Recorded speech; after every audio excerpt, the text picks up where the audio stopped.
Hey guys, what's up? Welcome back to the channel with me, Free Tip Scout, for Deadline Day, where we have a lot to do today. And the reason we have a lot to do is I've just not really had enough time this week to look through my lineups on Sorare. We need to do Ultimate Champions as well. And we probably need to do some kind of a tweak on our predictions on Pooky. So, ton to do today. Hello to everyone who's jumped in. Also, just a quick reminder that if you are looking to get involved in Pooky, which is one of the games that we cover, I done a massive, and I mean a massive, dedicated stream to Pooky yesterday, where for about 5 hours, I spoke non-stop about Pooky. So I really explained what the game's about, how do you play it, how do you play it well to win, and all the concepts from basic to advanced. Basically, if you want to know anything about Pooky, that is the stream to watch, okay? It's definitive, it's super complete, there's everything in there, it's very informative. So you can find out on my channel right now on Twitch and YouTube, and I'll put a highlights together on the weekend to try and cut it down to around half an hour if I can. But for now, if you do want to know a little bit more about Pooky, if you want to get involved, then check out the stream from yesterday called What is Pooky and Why You Should Be Playing It. And also, we have a link for you to use if you do want to check it out. And that link is there. So that's the link for Pooky. It's a special link because it will give you loads of freebies that you don't get by using another link. So please do use that one if you want to get the best start possible when you sign up and start playing the game. And of course, it helps to support the channel too. Would also be of course, covering the game you can see on the screen right now, which is Sorare, and the link for that is in the chat too. So again, those links enable you to get some freebies, and it also helps to support the channel. Hello to Micah Pompey. He says he'll definitely catch that video over the weekend. Please do. I'm actually very, very proud of it. We were supposed to do it on Wednesday, but we couldn't do it on Wednesday because of a technical issue that I had with my computer. But then the stream we done yesterday, I'm very, very happy with it, because we really did cover so much about Pooky. So now it's like, if anyone has a question on Pooky, I can almost just direct them to that stream and to the highlights that I'll do as well. Interestingly enough, I had someone that posted a little message on Twitter in response to like the video that I posted saying, but what does the POC do? And I was like this, I was like, oh, for God's sake. I've just spent 5 hours explaining it and everything's covered in there. So, yeah, I'm going to be putting a little highlights together, which will then make it a little bit easier to digest as well for those that don't have like 5 hours or so. Right. We have a lot to do and not much time to do it. Now, what we usually do is we start off by doing our lineups on Sorare, and we do need to do them. However, I'm very conscious of the fact that the Ultimate Champions deadline is earlier. So to start this stream off, we're actually going to go over to Ultimate Champions today to begin with. I'll drop the link in the chat for that game. So there's the link for Ultimate Champions. We need to, I think, claim some rewards, don't we? And then what we need to do, you can see that the new game week starts in about 2 hours. So I want to see if we can put another strong lineup together in the free-to-play league. And then we need to do some tournaments as well. Free-to scout, I don't know why, but I can't choose a target for 240. I'll choose it for you. I'll choose it for you. Do the bottom one. Just start off with the bottom one. It's the first game week with the new target. Start off with the bottom one and just see how you get on and then take it from there. Confident about this week's lineup, says Mitchy Deed. Not really. I can't really be confident, Mitchy, because we don't really know what our lineups are yet. You know how usually we're coming in on Friday and we know, and then it's just a case of me just discussing them with you and telling you guys why we're doing that and why we're not doing that. I don't know at the moment. We have to figure it out.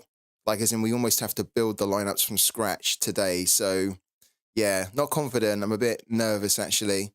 But let's receive these rewards. Okay, we finished 48th in under 23 Ultimate Champions. That's pretty good. For 300 MGC.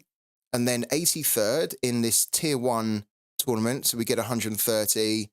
In the leagues, we finish 420th, so not that great, but we get 2 common cards and we get 50 of the coins. And then in the tier 2, we finish 582nd for 25. Then what is that? 300, 430, 480. That's like 505 coins. So that takes us to about 2,000, just over 2,000. That's pretty cool. Let's claim them now. Yeah, for me too. I'm not confident. Keep changing things up. What are you doing for the threshold? Oh, you went for the middle threshold to gauge the closeness. It's worth losing out on £1 or whatever. Bottom one is, yeah. So one of the questions that I've been asked a lot is, what is the target I'm picking for Cap 240 in limited? And every week, without fail, right? I'm not just saying this. Every week, doesn't matter what lineup I'm putting out for it. Every week in limited, I'm going to be aiming for the middle threshold target. Okay, and I had someone asking me and saying, no, that's not the way you should do it. And it's like, what do you mean that's not the way you should do it? Like, you play the game how you want. And the reason I'm doing that is that I'm like kind of like with Mitchy Deed. Winning $2 is not worth it. You know, winning $2 feels like not winning anything. So I'm not interested in trying to get the low threshold target in limited to win $2, which really, you know, if I win $2, I don't care. If I don't win $2, I also don't care. It's like, it's so meaningless to me winning that amount of money that I'd much rather in limited try and be a bit braver for the middle range. But then in rare, my rare is always probably going to be the low end, unless there's one game week where I really feel like the fixtures and the forms of the players we've got are just so good that we have to seriously consider the middle. I don't think I'm ever going to be going for the top target of 390. I think that's like a bit of a trick. I mean, technically you can do it, but most people will not be able to do it. Like, I'd probably say that if you done like 20 game weeks and you try to hit the 390, you probably only hit it once, if that. So it's a little bit of a false target, like a false illusion. It's like an illusion. By the way, if anyone needs a cheat code for cat mode this weekend, Gory should start against Clement at home, as Kelly Mundo and Yildirim are both suspended for the match. So there you go, Twitch Gaming with a little bit of a tip there. Thank you also, IHB, for the sub, man. The 13 months, incredible. Thank you so much for the support, man. And then Yannick says he got 17th place in Game Week 148 and got a Hoffman Epic for free in UC. Oh my God. He got a Jonas Hoffman. Wow. That's mental. This is what I love about UC. I love the free-to-play side to it. It's so much more rewarding, and it has been like that since Ultimate Champions arrived. It's always been more rewarding free-to-play than Sorare's ever been. Sorare's been quite rewarding when you put money into it, until recently, where it's not. And of course, that's why they've had to do an overhaul as to how they run the competitions and the rewards going forward. But Sorare's always been a little bit of a letdown on the free-to-play side, whereas Ultimate Champions has always been very, very attractive. I won a load of epic cards right at the start, and I kind of sold them, which I don't really regret because they made a lot of money, but it would have probably been quite good as well to have kept them because they would have served me quite well now. So we've just claimed all our awards. We have 2,039 MGC. I don't think we can afford the pack that we're trying to save up for yet. I think we need another game week before we can afford it. We could get 2 jumbo packs, but what we're kind of almost trying to do here is save up for either the silver pack under 23 underdogs or the silver pack winter leagues, basically a silver pack that's around this, right? We have 2,000. This is 2,250. This one is about 3,000. So we could afford this one, though. What'd you get in that one? We could actually afford this one.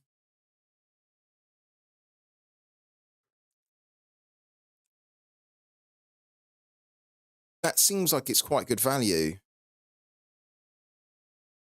for 1,874. Now, I could save a little bit more to get an under 23 underdog. We might also get an under 23 player in here. This one's 18. This one's 22. This one is obviously the 15. Wow. I mean, you don't get probably the best type of players in here, but it's another epic, and you have a chance for a mythic. What's the other one that we were thinking of? Maybe it's on the next page here, no? Yeah. Maybe it's on the next page. So, okay, this one would be quite good to get. The Silver Pack Elite Syrian. This one, we need another 1,500, basically, to be able to afford it.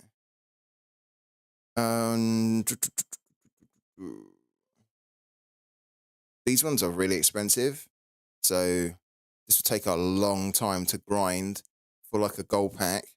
You could do it as a free-to-play. Of course you could. It's just you'd have to be very patient to, like, I mean, to get the gold pack, that you'd need 114. 114? No, you'd need 11,499. And that's obviously $114, $115. So we have 2,000. We'd need, like, you know, like another 9,000. So it would take a long time to get a gold pack. I think we might open one. We could keep saving for the Elite Syrian, which is a good league to be saving for. But I think I might just want to open a pack today. Let's go back. Let's have a quick gander. So what you can do when you click on the packs is that there's like a little link, usually, that takes you to an Excel spreadsheet. So if we go back to, where is it? This one here. Click on this one. And then there's this kind of link that will open up a Google spreadsheet. And then we can kind of see the players that we would get in here. Okay. Hold on a minute. Why would we get all those in there? Hold on a minute. Oh, okay. Okay. Right. So this pack, I think one of the reasons why this pack is a little bit cheaper is because you get Serbian, Slovakian, and Romanian in here. And to be honest with you, I'm not too interested in those players, actually. So the other pack that I was looking at, which I think is it, where is it? I think it was this one here, the Silver Pack UC International. I don't think they have, yeah, look, there's no Serbian, Slovakian, or kind of like Romanian players in here. Now, I could open the other pack that's cheaper and get those types of players in there. I just don't want to. I don't know. I just don't really trust the longevity of those leagues in Ultimate Champions. Thank you to Packers15 as well.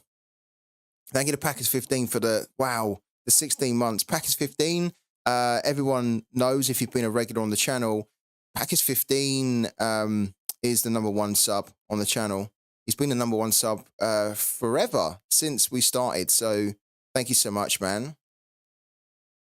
I think we might get this one instead. Let's have a little look here. Because I quite like underdog players. I tend to target underdog players anyway, even when I'm scouting for them. Let's have a little look, though. Okay.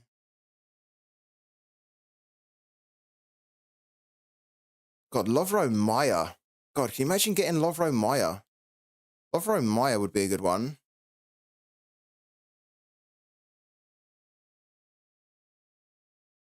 Dylan Vent A is in there. It's actually not that great. I've got to be honest, it's not that great. What I also need as well is I need a forward. I don't have a forward. So that's interesting. They have like the position labeled as forwards and strikers, which is a little bit weird. James Wilson's in there. Okay. Gavin Macy. Yeah, this isn't that great, actually. It might be worth us holding off. I thought we'd get some players in there that could be kind of interesting. Probably the only one at the moment that is of any kind of slight interest is Lovro Meyer for Wolfsburg, but I think, we felt by the club here. Is that the only Bundesliga one? Why is it giving me that as well? Oh, it's because we also didn't see them down here. Okay. No. So there's Vaclav Cherny in there as well. He's okay. Kevin Paredes, sorry, Lovro Meyer, and then Rogerio. Yeah, it's not really that great. It's okay. Hmm. Okay. I'm not really convinced by that, so I think we're going to hold off. I'm glad we did check it. I mean, I am tempted because I just would like to have another epic, but I think we need to, if we can, just try and be a bit patient and save ourselves for a more expensive pack. So the next pack that we should probably be aiming for then is maybe this one, isn't it? This one rather than, I mean, we could look at the under 23 underdogs as well, because under 23s are pretty good. But at the moment, it probably looks like our next pack that we're aiming for is this one. But then look, in here, we get kind of like the Serbian, the Slovakian, and the Romanian. I don't want those players at all. So maybe that isn't the pack that we're aiming for. Um,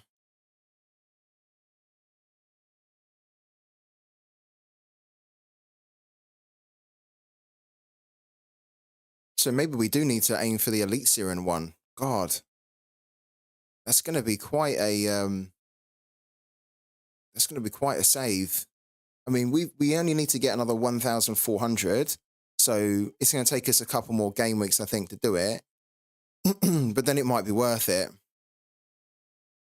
Because one of the players that I want to pick, or I want to not pick, but I want to hopefully be able to get is Patrick Berg, who's one of my favourite players from the Elite Series and just one of my favourite players in general. And look, Patrick Berg's in here as one of the star players.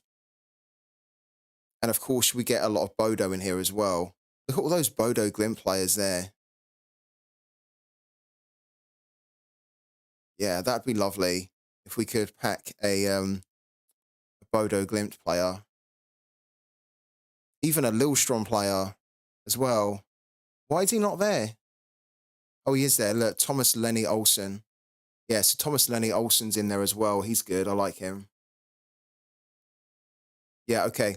So I think this is the pack that we need to try and aim for going forward. So we just need to be a bit more patient. We need to try and just keep earning the MGC. And then hopefully in 3 or 4 game weeks, we will have enough to be able to open a silver pack for the Elite Syrian. And then that will be good timing because then the the new Elite Syrian will be close to starting anyway.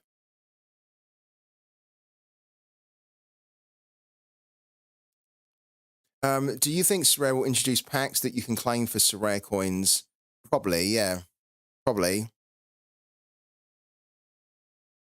I don't think they could. I don't think they are interested, or they could introduce packs that you buy with money. But I think if it's buying packs with So coins that you can earn for free, then probably they could do that. I think they're very tied to like a lot of gambling restrictions, and they don't want to be a platform associated with any type of gambling, which is funny because we now have a pick your target where you are kind of gambling. Um, you're having a bit of a wager with the game. All right, okay, let's go into leagues then. We've had a little look at that. Okay, so let's pick a team here now. Right, so our goalie.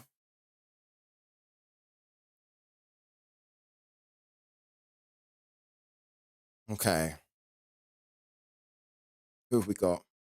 We done very well last week when we picked it. So I want to have another go at seeing if we can pick a really good team that makes a lot of sense.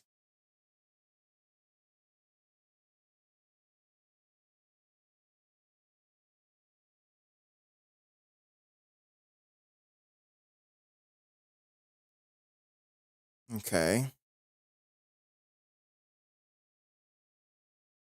Joof, no.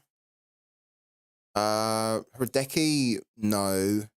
Because I actually think that Heidenheim can score in this fixture. I wouldn't trust that he could keep a clean sheet there. This is quite good for Alsop.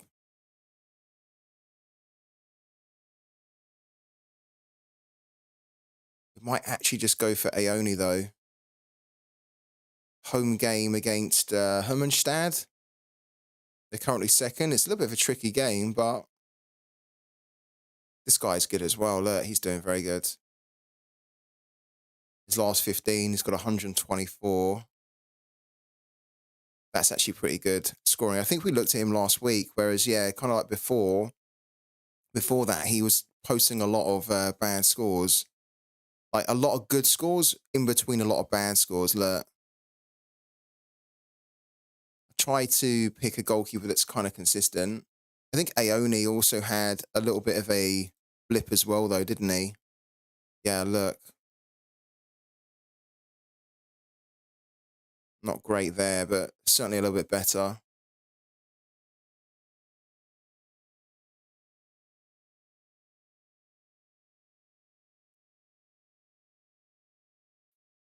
Huddersfield are doing so bad. Huddersfield are like 20th right now. It's awful from them.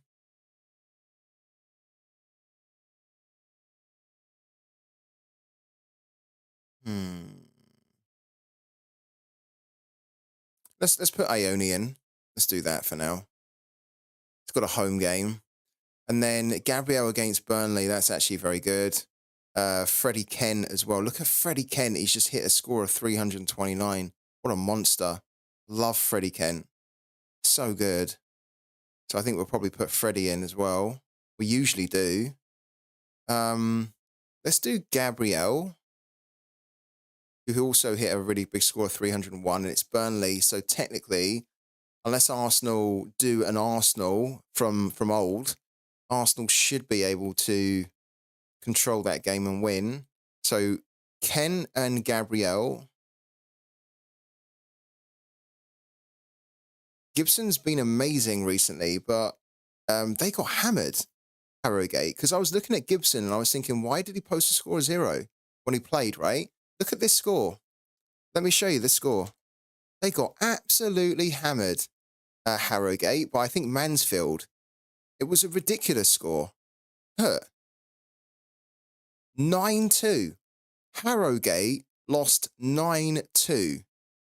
I couldn't believe it. I had to do a double take. I had to look into it. I thought, is this some kind of new rule in Ultimate Champions where they're covering a game that, is like not League Two, some kind of a cup game, because it was just so high scoring. But they got hammered 9-2, which is absolutely insane. And Mansfield are doing very well, I think. I think they're second. So very, very strong. So probably should have expected that. But who expects a 9-2? That's the type of scoreline that you almost hope for on Pooky, that you could try and win big, right? Yeah, mental. Hello to FBL Thinker. How you doing, man? Yeah, Frankie Ken is. I keep saying Freddie. It's Frankie, isn't it? Yeah, I always say Freddie, but you're right. It's Frankie. He's very good. There are a few cards of him on Sorare as well, aren't there? Now there didn't used to be, but now there are. So we keep him in. We've actually got. What else we got here? Okay. This guy, Iokub, is not bad, but there's another player that we have that's usually pretty good. Yeah, this guy here, Sapanuru, is usually good. He's ancient now. He's like 38. And he's still playing. We've got Frimpong. Is Frimpong... Frimpong's not injured, is he? Because we might play Frimpong.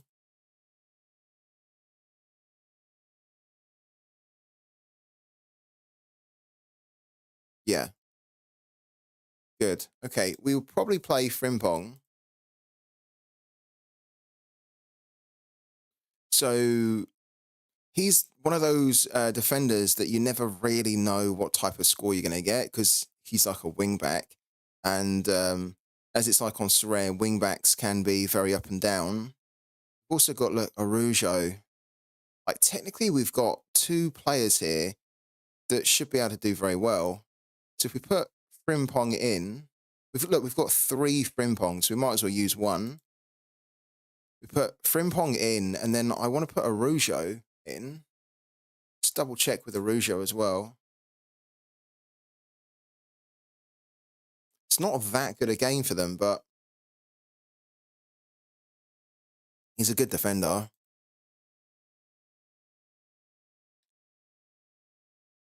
Oh, yeah, there he is. He's only at 60%. Oh, I don't think so.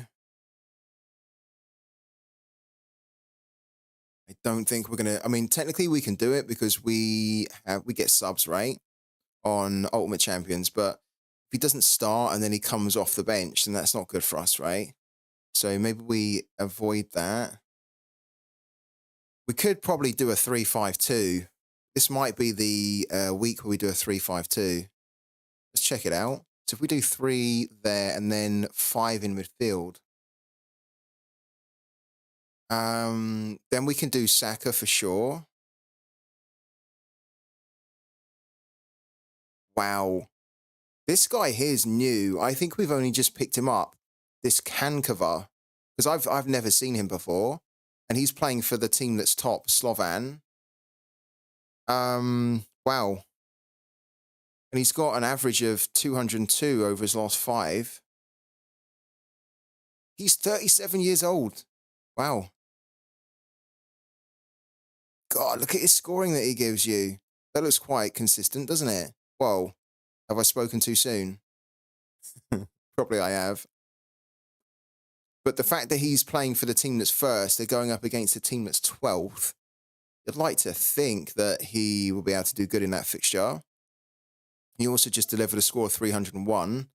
The other player that we want to put in, though, straight away, I think, is Martin Odegaard. So we have Saka and Odegaard. And then we could put this guy in and cover there. This guy I really like, Soot. Now, why did he get a score of 0 in the last game? Did he not play? He didn't play. Interesting. He got a yellow card, so maybe he was suspended. Let's have a quick look. The good thing with Play Sharper is that we can check some lineups as well. Yeah, let's check Romanian.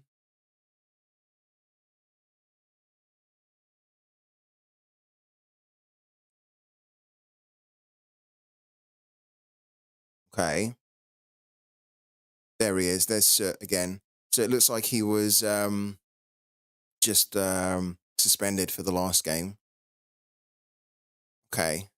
I like him because he's very good as a player. He's quite reliable as well, quite consistent. Like when you look at his level of scoring, look, he very rarely doesn't deliver you a nice score in the green.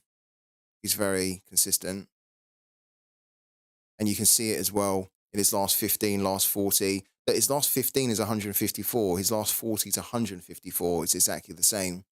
So he's just a very good player. It's not that easy, but I think, again, because we know him, he never really tends to let us down. And then the other player that we tend to play is Luko Neon, who I think we might play again. Although, look, to be fair, we've got another Slovan player here. We've got this guy, Savvidis, who, again, that gives us a bit of a stack potential. But there's Luke, by the way. There's Luke O'Nean, who's very consistent himself.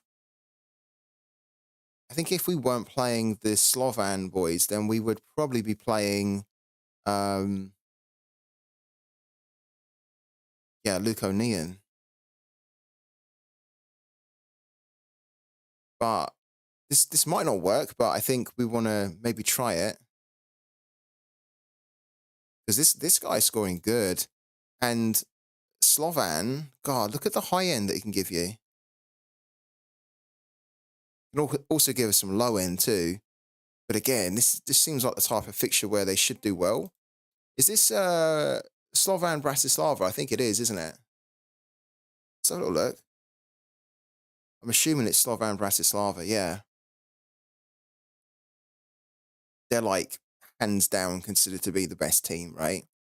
In the Slovakia league, they've only lost one game. They've scored 49 in 19. They've only conceded 15. They're 10 points ahead. They're going up against a team that are bottom. Okay, we have to double stack there. Yeah, big time. Look, over the past 20 meetings between these two teams, Slovan have won 16, and this is the form of that team. Oh, yeah, we have to stack. Okay, so let's throw him in. It actually makes me think, do we have any more players from that team? Let's type Slovan in. There we go. Right, show results, and then, yeah, so we just got the two players there. Do we have any? We have a defender. Look, we have a defender. Okay. We don't have a forward. Do we have a goalkeeper? No, we don't have a goalkeeper. But we've got a defender. So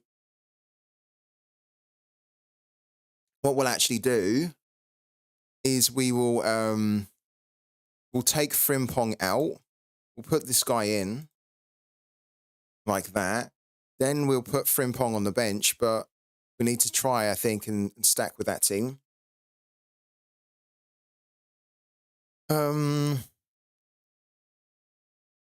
That's a good point. Yeah, rotation. Yeah, there could be some rotation there. Thank you for letting me know. I think we're still going to do it anyway. We're just going to have a good bench. Okay, clear. There we go. Right, then up front.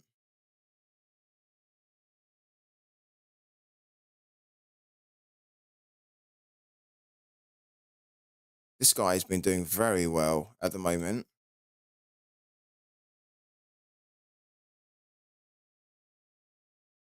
Oh, he's had a couple of games, isn't he, where he's done well.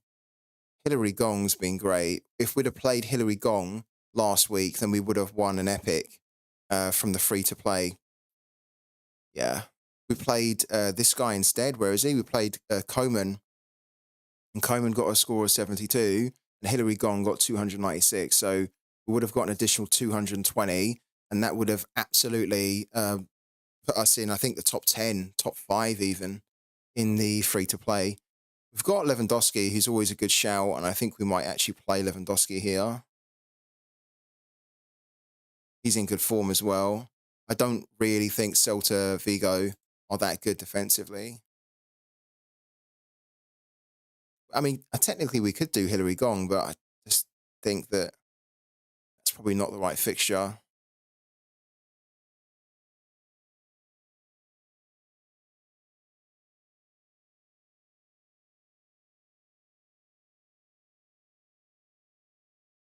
Okay.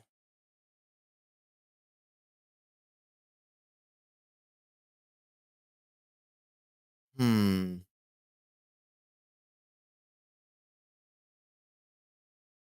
We've got some players, but we don't really have a player that's standing out for me as a second forward.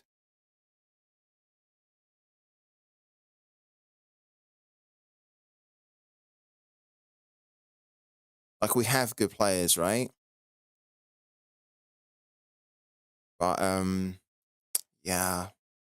I want someone in good form, and I want somebody that has a good fixture. And this is a little bit tricky because we've got not really a mix of the two. Like Ito, when Ito plays at home, he's pretty good. He has the potential to score really high. think against Lons, it's going to be a little bit tricky. Got Chris Mars in there for Bristol Rovers.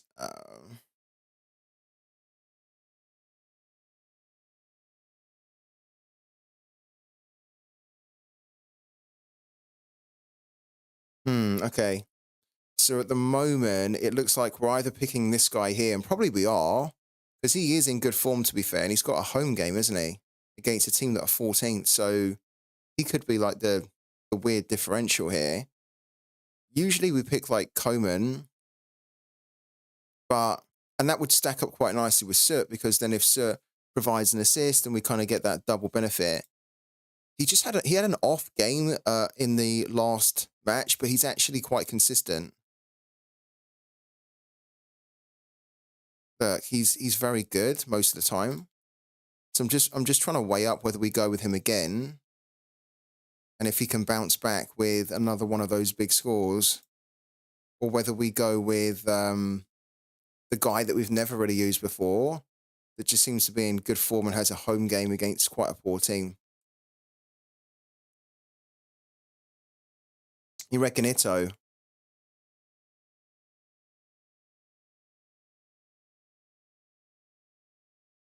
When I've used Ito before when he's been at home, he's like hit me. I think he hit like a score of 400 or 500. One of the times I used him when he was at home. Let's have a quick look.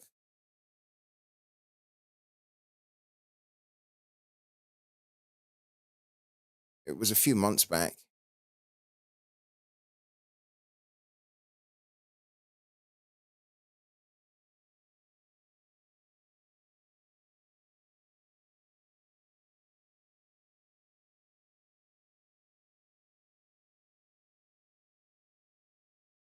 Or am I just making that up? Maybe it wasn't as big as what I thought. Oh, no, it was. Look, there we go. 424 against Toulouse. That was incredible, that score there. And I was looking back through his scores, and when he plays at home, he's very, very good at home. Like a lot of his bad scores tend to come away from home.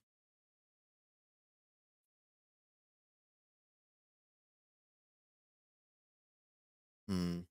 Okay. I am tempted to do Ito, but I think I want to focus on either Coman or this guy, Adzic. I think I want to look at him as well. I think I want to look at this guy. This guy here. God, look at that. So he's a winger. He's got 2 goals in 18 games. He's got 6 assists. Okay. So at the moment, he's been on fire with the assist that he's been providing. But he's not really, from the looks of it, that type of prolific forward that I really want to pick. So he's in great form right now. Look, he previously came through Anderlecht as well.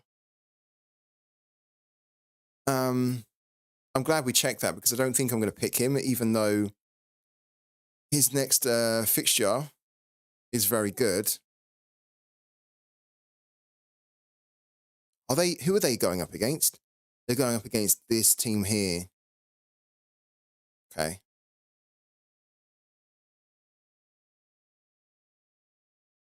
Yeah, I think we're going to go with Coman so that we can keep the stack in place, really. So let's put Coman in. How many goals does Coman have?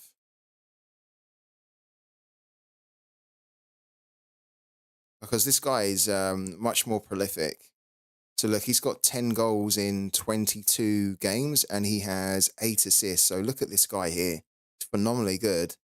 Like in Ultimate Champions, this is kind of what you want. You want this like level of consistent scoring. Always tends to be averaging around 7.5, look, 7.48. So in a game like Sorare or Ultimate Champions, that's exactly what you want. And look, when he plays, he's usually getting involved somewhere, somehow. Like he's very consistent. So yeah, it's got to be him, I think. All right. Captaincy. I think we're going to put the captaincy on Saka. Away to Burnley. Saka's in good form. Think that should work, hopefully. He hit a really big score, didn't he, Saka, in the last game? Hello to Wake Academy. How you doing, man? Yeah, 367 was very impressive. So I think we do that. I quite like this team because at the moment we've got like just a team full of stacks, really. We have like 3 Arsenal here. Then we've got 3 of the Slovan Bratislava. Then we've got 2 of the Bucharest guys. Then we've got Lewandowski and Frankie Kent, who are just great players to have in here. And then we have Aoni, who's a good goalkeeper, who hopefully can do well with a home game against Hermannstad. So let's put our sub players in here. One thing that I'm actually not clear on, so maybe one of you guys in the chat can help me out here, because I'm never really clear on it, and I guess I should have really tried to find the information, but I'm just not going to ask you guys now. With the subs here, right? If I put, what's the sub order? Like, so what's the sub order here? So if I put a sub in this left-hand slot, does that make him the most, like, the immediate priority? So if somebody DMPs, then it's going to take this guy first? Or, like, how does it work? Because it's not very clear to me. Even though I've been playing it for a while, I'm not clear on that at all. Thank you also to Steeburn. Thank you also to Steeburn for the sub, man. Yeah, does anybody know what is the order here? If you put 2 midfielders in the one, in the the first spot goes in first, right? So hold on a minute. So if I put like a defender, midfielder, and forward here, then even if my forward, okay, so if my forward DMPs, then it's going to take the forward because we must play 2 forwards. Okay. But then if we have a defender and midfielder here, and I guess if one of my defenders DMPs, then it will have to take the defender. Okay. To keep the formation. Like, I guess if we were doing a 4-3-3, then our midfielder who DMPs then has to be replaced by a midfielder.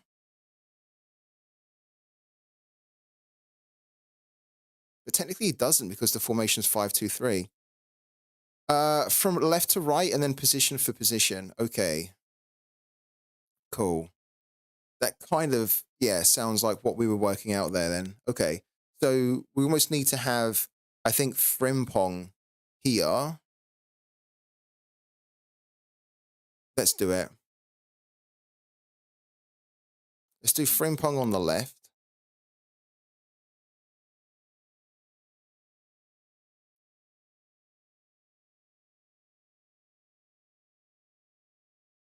Where's he gone?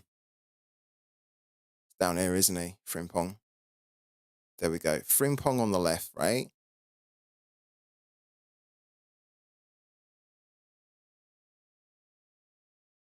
Then midfielder-wise,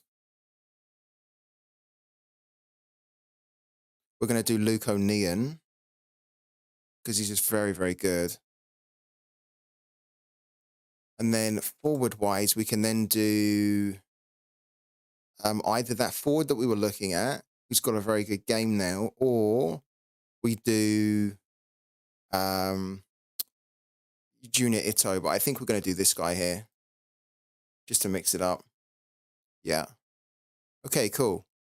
So our 11 for game week 150, it's actually 150 game weeks. Wow. So it's quite a nice little milestone, that, for Ultimate Champion. So game week number 150, we're going to do Aoni in goal, Gabriel in defense with Frankie Kent, and then this guy here, Kashia, for Slovan Bratislava. And then we're going to do Saka as the captain alongside Odegaard, Kankava in midfield, another Slovan player, Adrian Sir, Savidis, another Slovan player, and then up front, Lewandowski and Koeman. That should be a team that's more than good enough to give us 3 common cards that we win. And then, I think, is it what, 200? Is it 200 of the coins? No, 150. Yeah. If we can get into the top 50 with that, then of course we win the 300 on top. But this should be a team that should really be able to give us 150 MGC and then three cards. And if not the 2000, then I would expect this team to give us around 1,800. It's actually pretty strong. Hello to Steven. Have missed the past few streams. Work has been super hectic. No worries at all, man. I'm glad to hear that you are, well, I'm glad to hear that you've been kept busy. Hopefully super hectic in a good way. And are we ready for Sorare? No, we're really not. We have to build our lineups basically from scratch now. FTS, I've currently have Yaz Gilly, but he has a really bad game week. Should I trade him for Rider midfielder card to stack with my boys or keep him? Probably trade him for the stack because they have a good home game, don't they? Wolfsburg against Tyrol. I think, right? If my memory serves me correctly, I think that's the next fixture. How are you feeling about the weekend, Steven? Are you feeling quite confident about your chances? And probably a question for the chat, actually, that I want to ask everybody is that this is the first game week where we are doing the new threshold system. What is everybody picking as a target for threshold? Is anybody going for the really high target of 390? That would be, I'd be interested to hear that. And I definitely would be interested to look at your team as well, or hear your team if you were going to go for 390.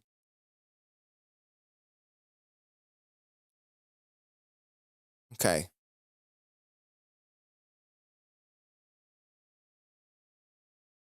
Yeah, I'm actually pretty happy with this. I think this is a decent little team. Okay, cool. So what we're going to do, we're going to also now do the tournaments, and we're going to do the autofill on the tournaments. So we go down to the bottom, we do the Superliga, and we just simply do an autofill. But actually, what we might want to do to begin with is we might want to do this main tournament here, where we can autofill that one. Going for the boring 270, the safe 270, not the boring, the safe 270. Smart, man. I'm doing 270 as well in rare.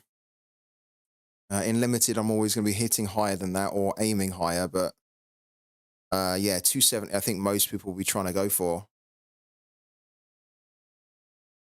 I don't know about you guys, but my rare gallery has taken a massive hit over the last, well, since the update, over like the last week.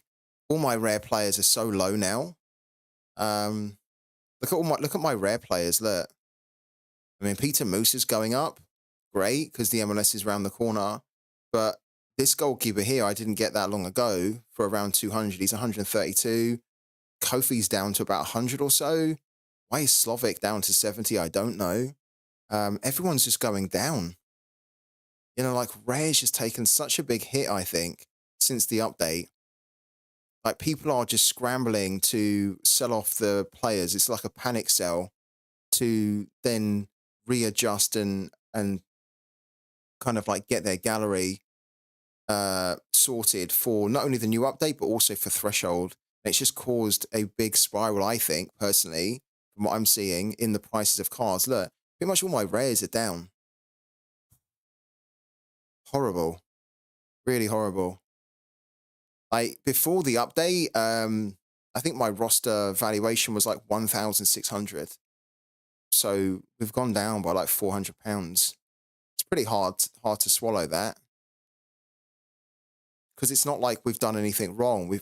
I've got good players here as well. So just have to take it on the chin for now and just hope that that improves. But I don't like to see this happening to Rare because what it starts to make me think is that we could get into a situation where Rare becomes the new Limited. And then, you know, you can start putting out Rare goalkeepers for like, Rare starting goalkeepers for like 20, 30 pounds or something. Yeah, not great. All rares except champions are taking a hit. They are, yeah, they are. Like challenger, contender type players, which is what I mainly have. They're all going down. But hopefully they'll rebound at some point. But it doesn't change what I'm doing with my gallery. That's the thing. So like they're going down. I'm not panicking at all. I don't like it that my players are going down necessarily. Who does, right? But I still very, very confident with my players, with my gallery. So we just have to weather the storm a little bit. Is your gallery minus 40%? Minus 40% since, like, is it 40% down since the update? Jesus, wow, that's a big, big difference. Wow. I had somebody, had a manager that reached out to me recently and said, am I looking to spend more money in the game? And I probably will spend more money in the game for the new season, the new European season. So in about like 6 months' time. But I've got no plans to spend any more money in the game right now. And I especially don't have more plans when I see that my players that I have already spent, and I bought a lot of players in recently, are now just going down. Like, if I see that my gallery and all my cards are going down, then why would I put more money into the game? Do you know what I mean? Like, I mean, there's an argument to say that you should, and it's a good opportunity to do it because then if they're going down, then cards are cheaper, so it's a great time to buy. But you can buy those cards cheap, and then next week they'll be even cheaper. So I think for the moment we're good. We don't really need anyone anyway. But yeah, I just wanted to see whether you guys have also been seeing that your rares are just kind of like tumbling in a bit of a free fall. Let's go back to Ultimate Champions though really quickly. Okay, so Ultimate Champions is doing this kind of team. Let's just do it. We're not too bothered about the tournaments at all. We're just using them to farm the coins. Okay, so let's do that. Let's put the captaincy on him. There we go. Done.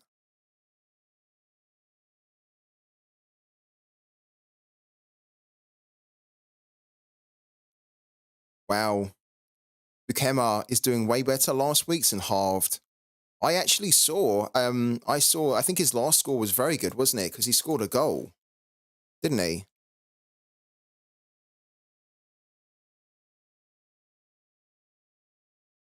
Oh, okay. The game before, sorry.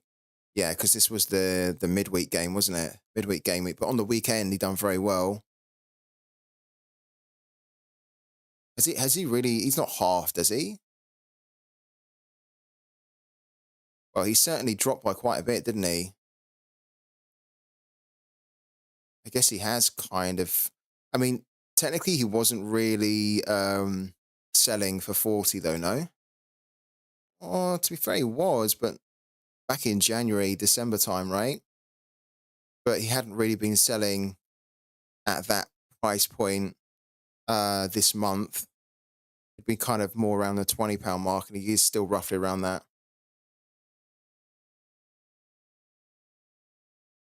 Good player to hold on to that. I mean, £20 for this player is like silly, isn't it? Is anybody actually worried?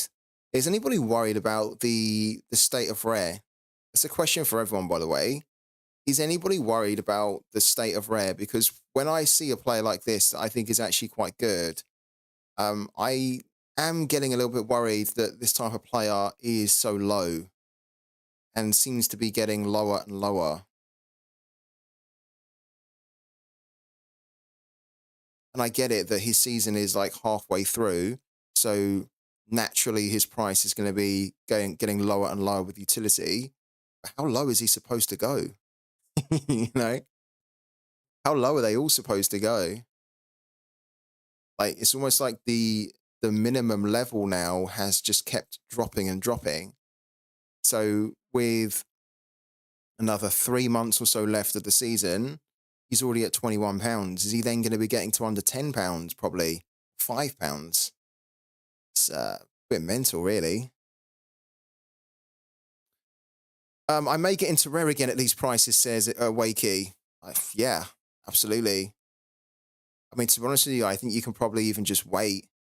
Especially if you're going to be getting European players, you could easily just wait another few months, and then this type of player will probably be about £5, and then that will be the time to pick them up.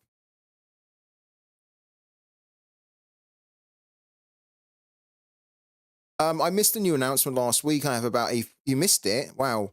I have about a 400 limited value? Do I sell and buy into rares, or is it not worth it with the update? Well, have you read the update? Because you said that you missed the new announcement last week. So are you now up to speed with the update? Because the one thing that I advise everyone to do is to read the update. There's two blogs, so you need to read them. Unfortunately, there's no video. But you need to kind of like read it thoroughly so you understand the implications of the changes which are coming.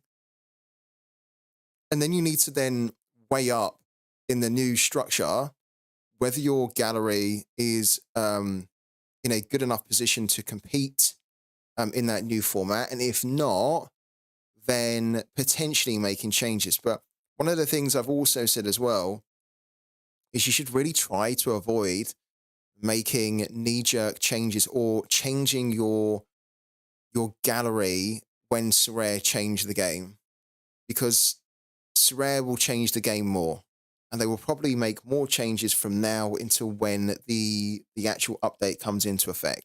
So I wouldn't be surprised if the things that they announced in the update, there's things that are also going to change from that. And so you've got to be a little bit careful that you don't just skip to Sorare's tune every time. Because if you do that, then you're going to be at the mercy of them every time they make a change. You're then going to be, in a bad position. So, yeah, one of the things I always try and say is that buy the players that you want for your own type of strategy. And then if you just buy good players, often they will just work no matter what Sorare do to change.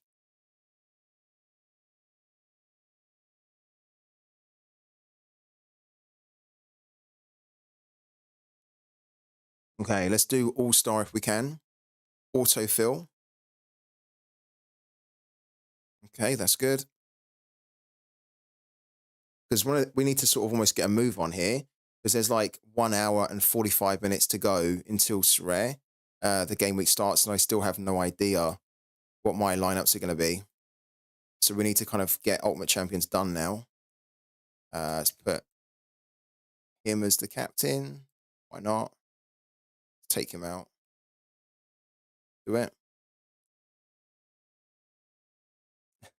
Nothing is more consistent than changes. Learn that in the army. Did you spend time in the army? Twitch Gaming.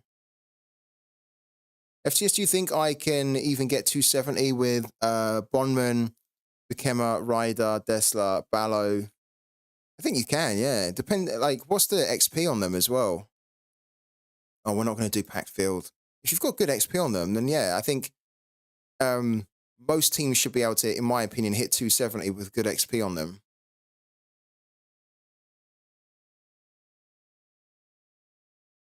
One of the things that I was joking with a manager about recently is that probably the most consistent thing on Sorare, and it probably has been the most consistent thing on Sorare for the last 18 months to 2 years, if not more, is that there are constantly changes which are happening in Sorare. There's constantly changes. You can almost expect changes every week, and that's expected because the game's still growing, right? The game is still evolving. But the one constant that doesn't really seem to change is that prices still go down. The one thing you can rely on is that the prices of the values of cards are getting and will continue to get lower and lower and lower. That just seems to be the most constant thing on the platform. So just rely on prices getting lower.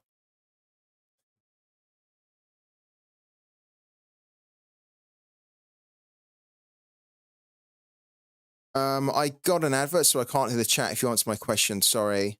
I've been working at the German Air Force for 10 years and now working at the customs office. Wow. How did we not know that?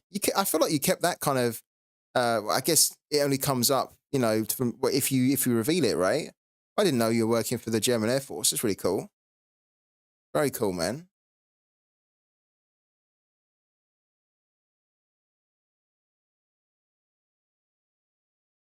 Like, do you get, like, even though you're working for the customs office, do you have to still go through the same kind of training as like what soldiers have to go through? I'm sure you do, right? I mean, I'm guessing you do.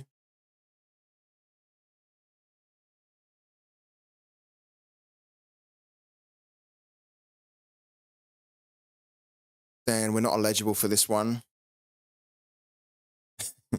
Yeah, I'm sure you did. I feel like your memory is different. Uh, you said that you told us at the very start when you was in here for the first couple of shows. You might have done, but then it also makes me think, well, I remember you were saying that you never won a card as well, and we know that that wasn't true. So, anyways, we know now. That's cool, though. All right. Can we do this one? We can do this one, and then I think that's it for Ultimate Champions. All right, do that. Confirm. The fact you've been working for them for 10 years is a great effort, man. Really good. That's very loyal and dedicated service. All right, so this starts in 43 minutes. We've done it. We've done our tournament teams. Just double check it. Tournaments are done. Okay. Yeah, that's done. We're not going to do, well, could we do pack field? We've got enough epics now, I think, that we could do it. Oh my God, we can actually do it. Look at that. Wow. Confirm. Perfect. Before we didn't have enough epics to do it, but we now have about 11, so we can do it. Great. The only one that we can't do is the Nika Liga.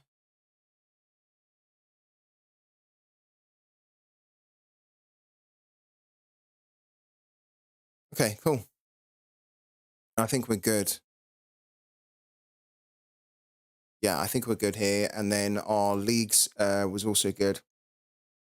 Customs office is a bit different, but I usually do train together with police and army. Okay, interesting. Was it a field that you always wanted to get into? Like, was it something that you always wanted to do, or was it like a kind of a job that you sort of fell into?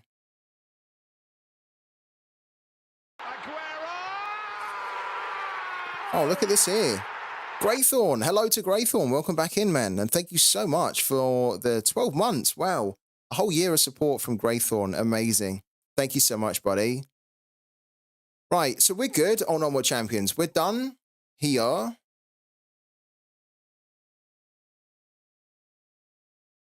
Yeah, we will add to the epics that we've got already. Once we save up the MGC and we get to around 3,400, 3,500, we'll then go and spend that on a Silver Elite Syrian pack to try and get a Bodo Glimt player, which would be great. But for now, Ultimate Champions is done. Right, let's go over to Sorare now, and then we'll do some Pooky later. So we have a couple of teams that are entered in, but we haven't really run through them. So guys, we're starting now. We have 1 hour and 40 minutes until the new deadline or the new game week. So let's try and get to it. Well, your dad was in the army too and wanted to do it too. Okay, lovely. Cool. Cool. Hello also to Connor as well.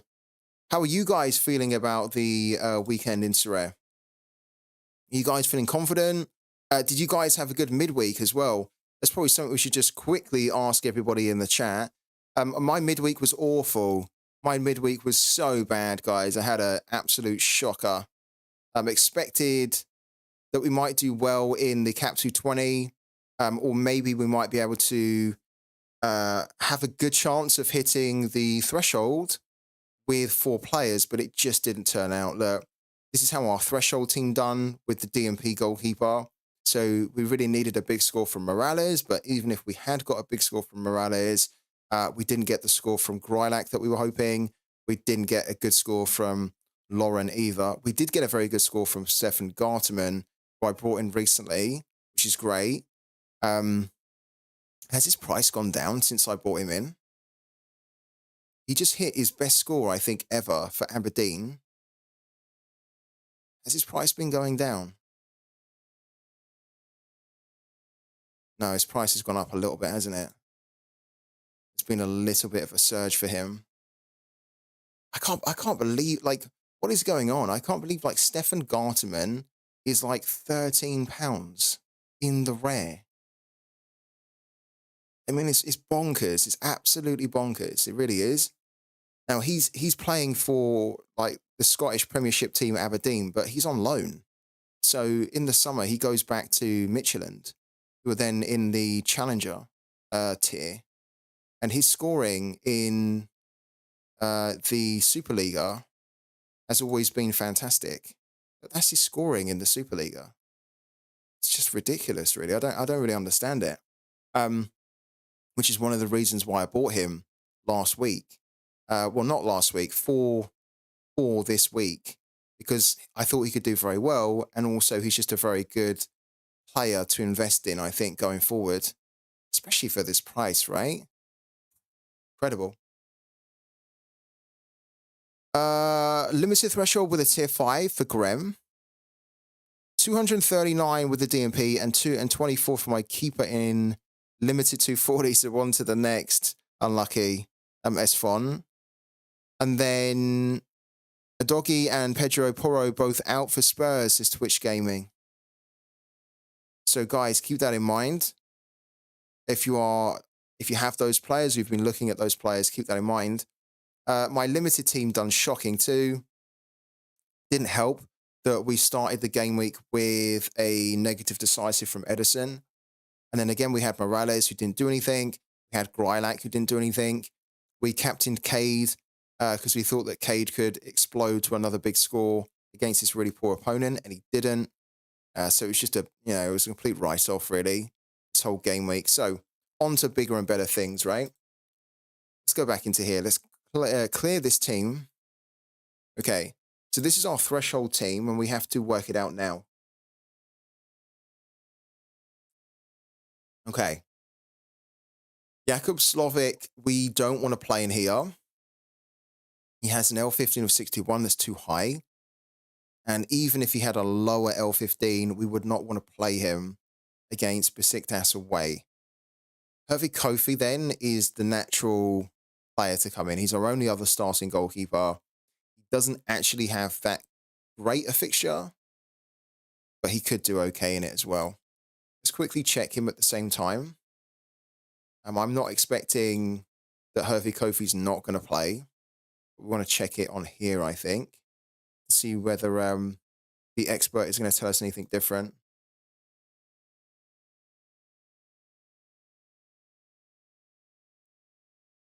Thank you, Wakey. Good luck to you as well, man.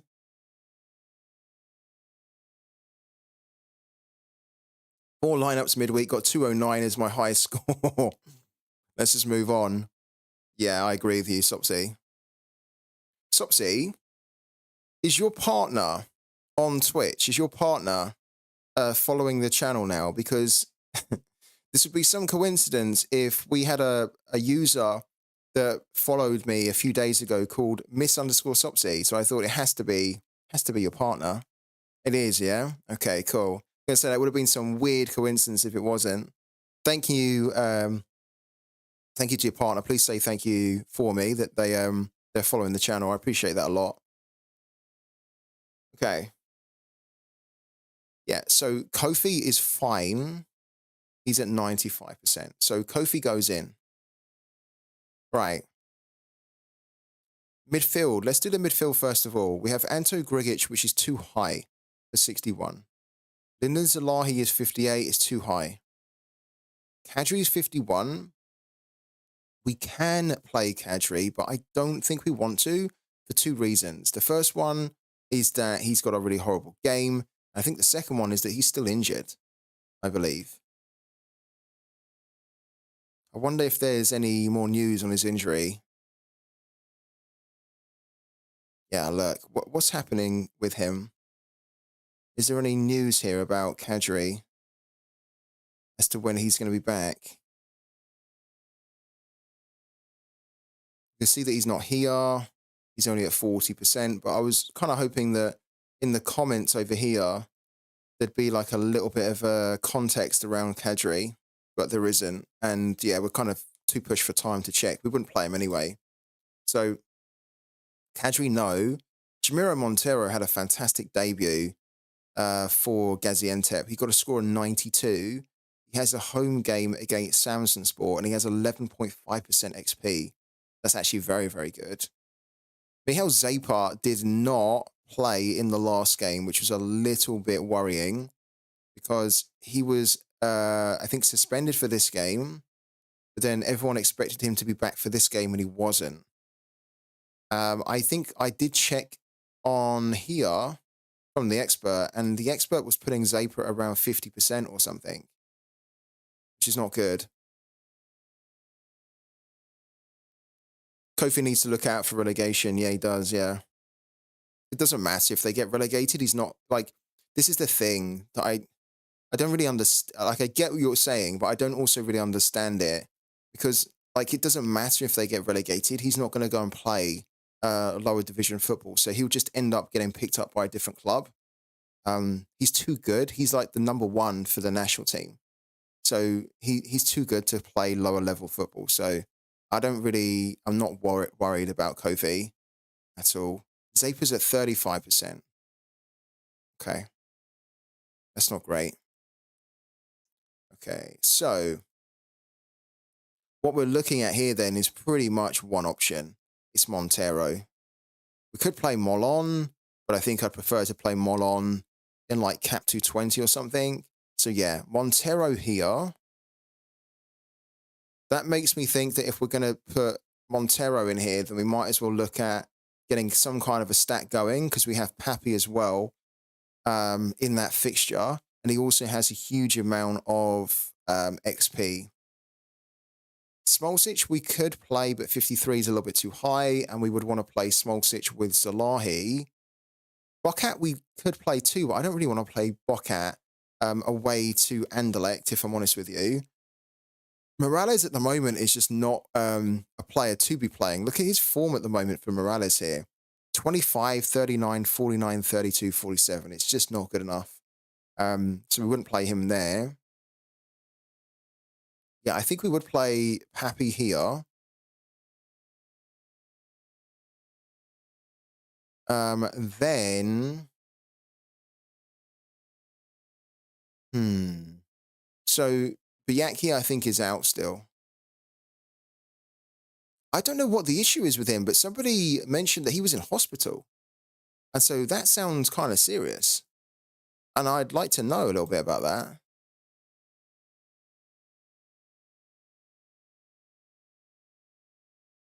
Yeah, here, look. He was hospitalized on the weekend. I'm pretty sure they won't risk anything until he's 100% clear. What's the deal with him? Like, he's then been put at 60%. I'm not going to risk him. I'm not going to risk it in threshold, but I would like to know what's kind of happened with him.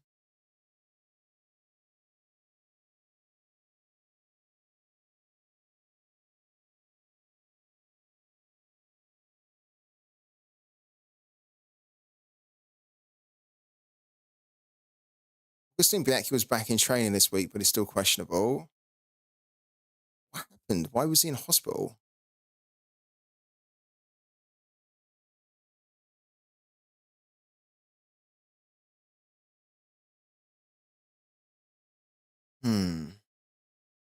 I don't know whether we need to believe that or not, but would have liked to have thought that if he was in hospital, then we might get some kind of tweets that would be coming up straight away explaining that he's in hospital. So I don't know how much I trust that or not. From Sega Fredo. The expert is Sandman, so yeah. I mean, the good thing is that he says he's in training, which is cool, but would have just liked to have known out of curiosity. You scouted all Austrian newspapers, found nothing. That's probably just bullshit then, isn't it? To be honest with you, from Sega Fredo. I mean, maybe it's not, but if you couldn't find anything in any of the newspapers as well, then it seems a bit weird. Okay. So what we might do with Biaki is we might play him in like a third priority team. We don't want to risk him. We don't want to risk hitting the threshold with a player that has only just returned from an illness or an injury or whatnot, and is maybe going to start. Maybe he'll start from the bench, right? So Our options are then Carlos Garces, Santelli, Antti Airseg, Victor Edvardsen, Lauren, and Maxi. And Edvardsen, I think I want to save for Cap 220 with Lauren. So I think it's between these three of Airseg, Santelli, and Garces. Now, I really like Garces. He's starting again now, which I think is good. Let's just see if we can check it, though.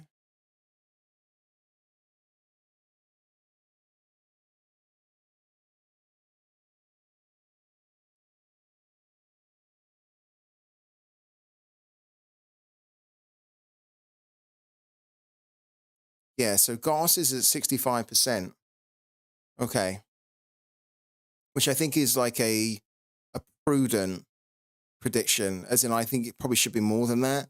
But given that he's just worked his way back into the team again, they're probably trying to be conservative with this here.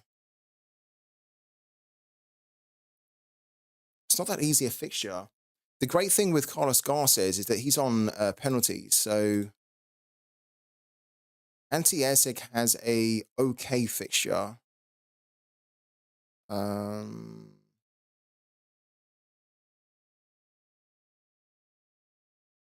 think Anti-Airsig's been a little bit off the ball, though, hasn't he, recently? Look. So they're going away to a team that are above them in the table. Slaven have only conceded 11 in 10 games, which is very impressive, actually, for that type of team.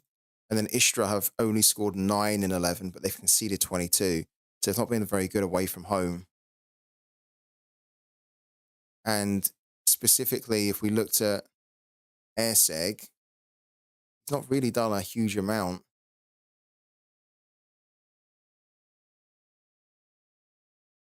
Like, look at the friendly games that he had. Friendly games were brilliant. And then when the season resumed, he's been a little bit, he hasn't been able to carry that form over into the new season so far. Or not the new season, but since the season resumed, right? Is he even playing? He got 2 yellow cards there. Is he maybe suspended?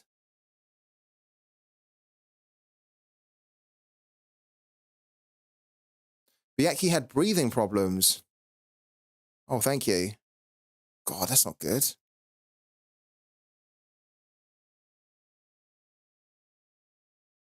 Okay, so Essig is playing.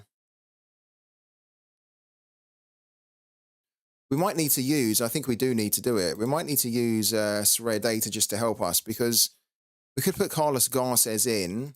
In fact, we need to look at Carlos Garces' game. Because I don't think that they have a good game, actually. I think they've got quite a tricky fixture, maybe. Let's have a little look. So they're up against Sport Boys here. Yeah, this is kind of a fixture that has gone either way.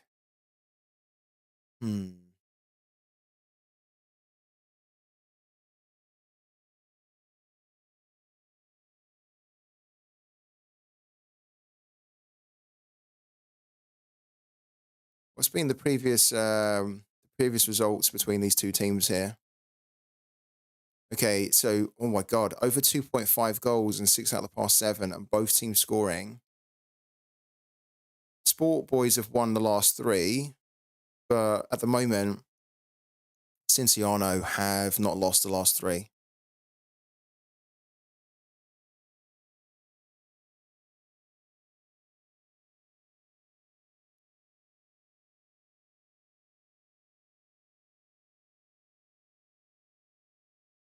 Okay.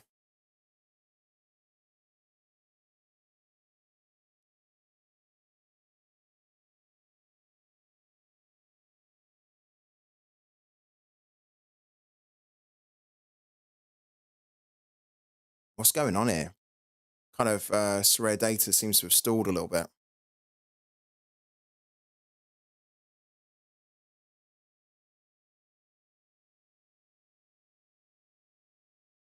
Okay, there we go. Suggest a lineup. So it's saying Kofi, Montero, Papi, Cosio, and Garces. And I don't mind that at all. They've got this new odds as well, which kind of gives you the odds for your chances of hitting the target. And with this type of team, we would have a 50% chance to hit 270. I was actually thinking about putting Cosio in because the alternative would be to do Pappy, Montero, Kofi, and then Philip Heiser. But I'm not sure I want to do Philip Heiser in the game that he's got. He's going up against Fortuna. Yes, he has a home game. He's quite good at home. This is not a good game for Cosio, though. Not really.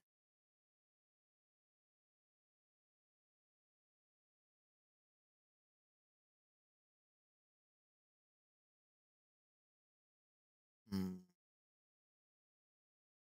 It's a difficult game.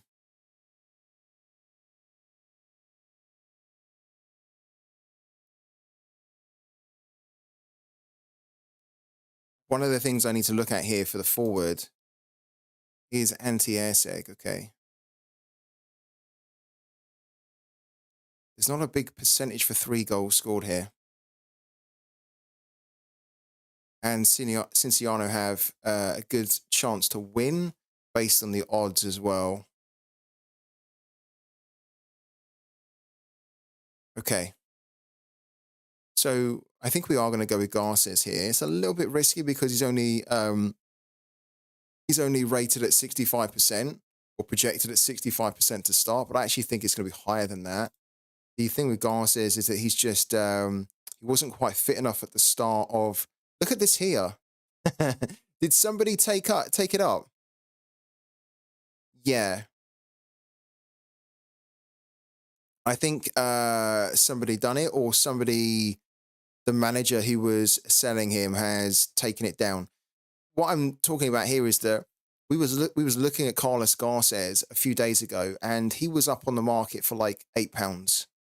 And I was saying at the time, I was like, it doesn't make any fucking sense at all. Why is this type of player on the market for £8? Like, I bought him for £20 not that long ago. His floor is now £25.78. He's a very good player. He's absolutely brilliant for even the new format. And he was listed at £8. And I was like, guys, almost thinking about buying him. It's just too cheap. But yeah, it looks like he's been removed. Okay, so we're going to put Garces in, and then we have 50 for the extra slot, which means that we can play Morales if we want to, but I don't think we want to at the moment. Just can't really rely on his scoring right now. Then it would be Cosio, wouldn't it? Or Philip Heiser. But Philip Heiser is probably going to be better for, like we have Cosio in 220. So I think probably what we need to do is take him out and then put Philip Heiser, who costs 2 less than Cosio, in 220. I think that's probably what I want to do.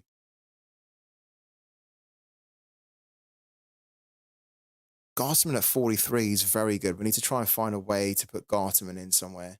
Okay, so why don't we do this then? So, where's he gone?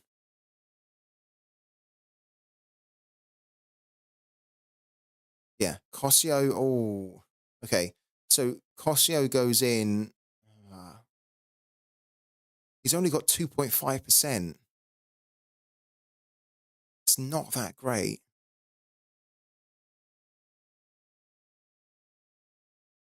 Or do we just put Morales in and just hope that Morales can deliver a way better score? It's still Morales. That's the problem. He's not been scoring that well at all. I mean, that's really poor. But it is still Morales. And on his day, it's very difficult to beat him. Just not started very well. We could regret this, actually. I think we are going to do Morales here. This is really a tricky game for him as well.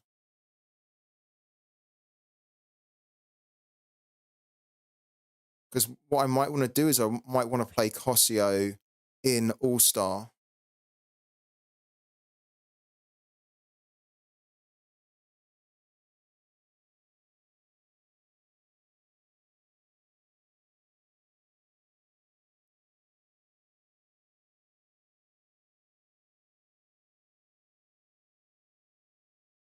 Hello to Rude. How you doing, man? Okay. What I think I'm also going to do is I actually fancy the captaincy on Monteiro here. He done very well in his first game. He has usually quite good AA. He can get involved in decisives as well.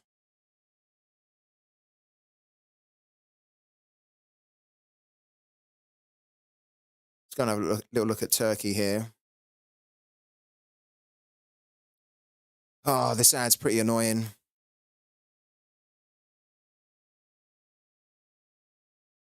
Okay, Pappy, then Monteiro. Okay. Yeah, I think we're going to do this team here.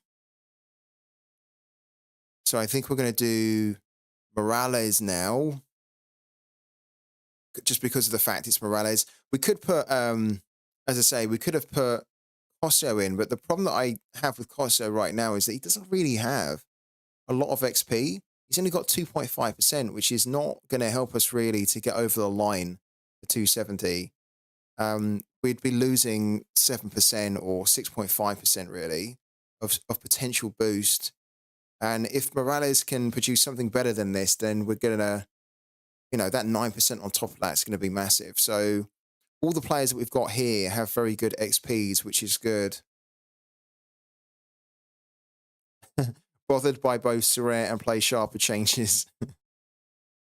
I think you're not the only one. Okay, select your target, 270. Let's keep it nice and simple for the start, the first game week.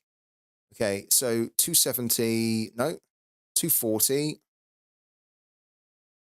So our threshold team this week is looking like this here. Hervey Kofi, Leonardo Morales in defense with Montero as the captain in midfield, Carlos Garces up front, and then Pappy stacking up with Montero in defense as well. In theory, this is a team that should be able to hit 270 points. I would have expected this team to hit 280. So in theory, I expect this team to hit 270. But we also have to hope that we don't get any really bad scoring. Like if Hervey Kofi gets a negative decisive, or if Morales hits a score of like 20, it's gonna really throw us off balance to try and hit the goal. But if the guys deliver mid 40s, mid 50s type scoring, we should be able to do it fairly easily. That's almost the thing that you got to be thinking about now, is that you almost just need like 50 from all of them. Right? So 50, 100, 150, 200, 250. And then if you include then the additional points that you're getting from your XP, any kind of collection bonus or season bonus and whatnot, then that in itself should then be giving you an additional kind of 20 or so to get you to 270. But I think these boys can do it. All right, so that's the team. I'd actually like to see how that team compares to what the tool predicted. So if we do another suggest a lineup, and then we take the captaincy off Carlos Garces, we put it on Jamiro Montero, we take our Cosio, and we put in Morales here. It's got exactly the same score of 74, but the odds of hitting the 270 are significantly... No, they're the same. Yeah, 50%.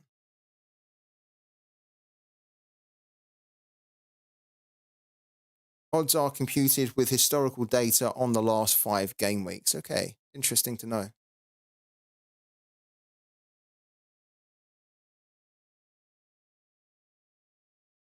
You didn't hit the cap this week, but Sorare predictions was even further off.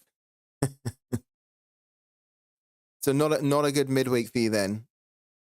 What's your plans for the weekend though, Matt? Rude, sorry. What's your plans to do in Sorare? Like, what are you aiming for in Sorare this weekend? Okay, so Cap 240 is done. Right, on to the next team, which is going to be All-Star Rare. Okay, so this is where Slovic needs to play. And then we also paired up Ahmed a Goose with him as well.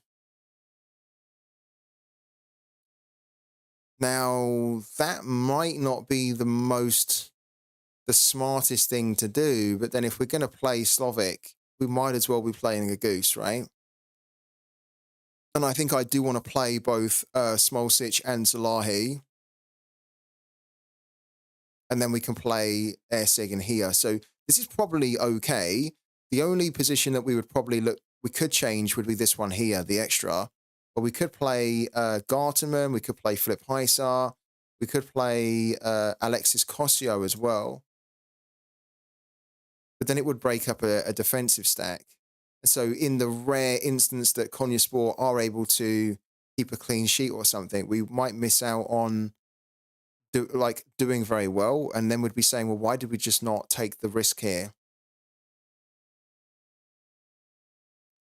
I think I have a very strong 240 lineup this weekend to the point where I'm hesitant to go 390. But did 340. Wow, Pyrex aiming higher. Love it. Please let us know how you get on. Not much choice. I have basically only cat players, but not really great matchups. Not going to buy players for one weekend. If possible, yeah, exactly. Yeah, I agree. But Rude, why do you not have a gallery that's ready for the new threshold? I mean, they gave you 7 or 8 days to get ready for it. It's more than enough time, right?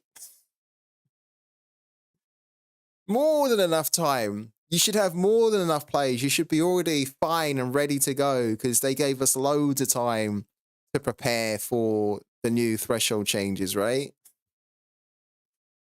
Unbelievable. I will slowly update my gallery in the coming weeks to become competitive in the off-season. Good shout. Yeah. 7 or 8 days for my already small gallery to go from 400 to 300. Thanks, guys. Yeah. Nice one. Enjoying it. Actually, there's another thing I want to ask everybody, but we'll do that later on. Otherwise, we'll just get distracted. So, yeah, let's quickly check for Slovic here. And Konyaspor. Oh, this ad's really annoying. Okay. Yeah, so Auguste there, Slovic there. This is going to be really difficult. Imagine if Konyaspor were able to get a result here against Besiktas. Wow. That would be amazing.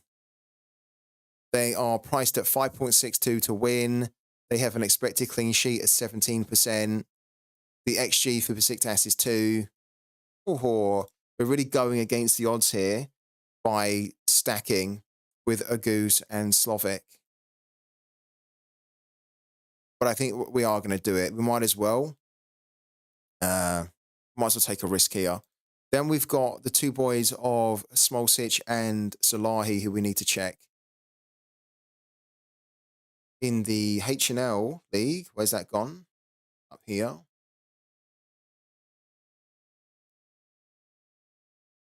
Okay. So Tony Frook is apparently back, but Yankovic is not.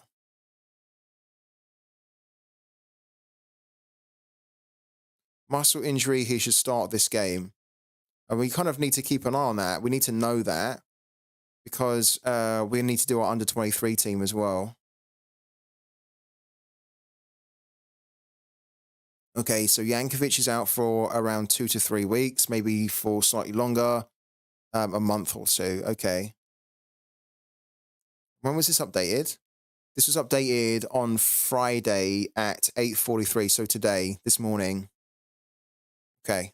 So we can see that Zalahi and Smolcic are there, which is what we were looking for. So we'll go back to our lineup here. We have Smolcic, Zalahi. We're going to, I think, probably give the captaincy to Zalahi. New Play Sharper UI seems like it's been designed by Sorare. Shots fired by Rude. Rude in name, rude in nature. But also kind of got a point.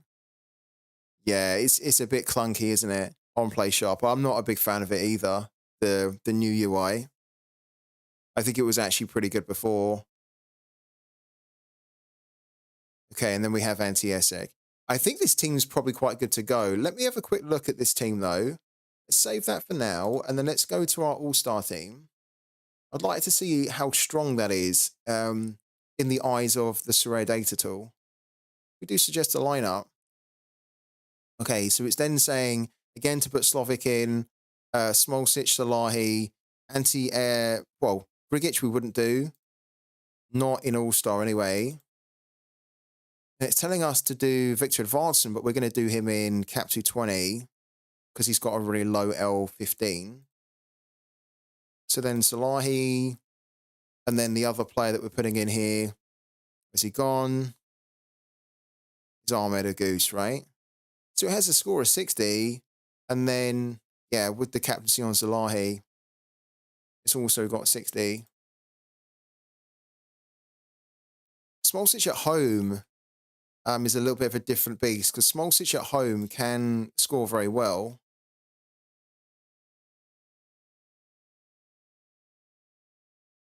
He's got quite a good ceiling when he's playing at home, and his AA is very good. His median's very good.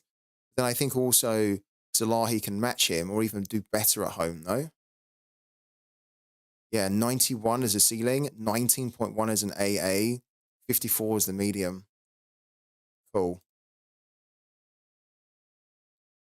FTS, would you go Biaki or Ryder? Probably Ryder, just because I'm not putting Biaki in a team that matters. Because I don't think he's probably going to be ready to start, personally, from the sounds of it. Okay, so we've not changed this team at all, which is good.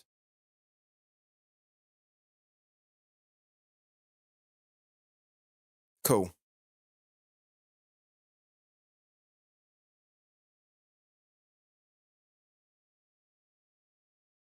If we can get a good result from the Konyaspor game, then this lineup has the potential to do very well.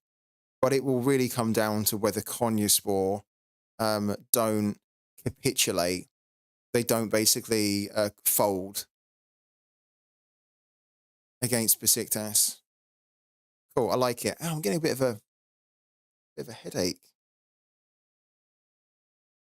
Okay, Cap 220 is next then.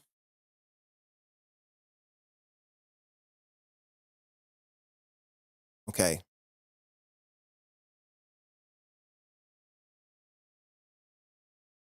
Why have they changed the color of that? Fair enough. Because it makes it a little bit easier to see what you've actually selected. What is the active tab? So Patrick Zubsuk needs to stay in here. He is our Cap 220 rare goalkeeper, I think.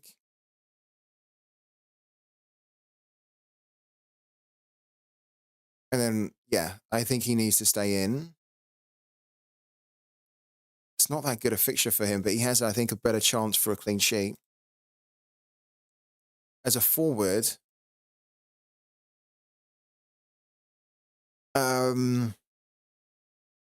we've got Victor Edvardsen and Laurent. So this is an interesting kind of game. I don't necessarily think that Edvardsen will score, but he is very much our Cap 220 forward. So we're going to put him in for 41. Then our midfielder, I'd actually like to play, I'd like to play Grigic here. The issue we've got is I don't think we'll be able to do it. If we put Grigic in there, we're then going to have 72, which then, well, technically it means that we could, oh, this could be an interesting Cap 220 team, actually. Because we've got Robin Mollon, who's 26, and I think he's going to start against Vitesse here.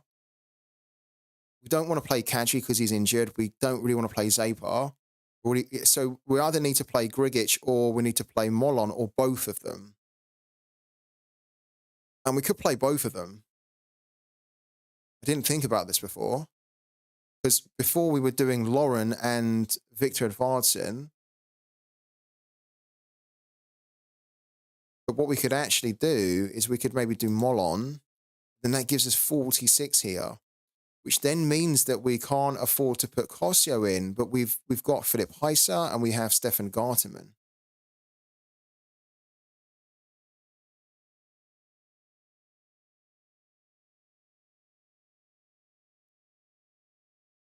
This is actually quite an interesting Cap 220 team.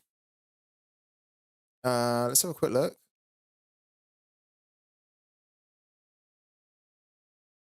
So let's just, oh my God, here's this ad again. Edvardsen will lose against the mighty Heronveen. I think you're probably right, yeah. I'm not expecting Edvardsen to do anything against Heracles, if I'm honest. Not Heracles, Heronveen, sorry. Yeah, but he is the starter, which is good. And then if we check out Volendam, the last time I looked at this was Molon was starting or projected to start at 60%.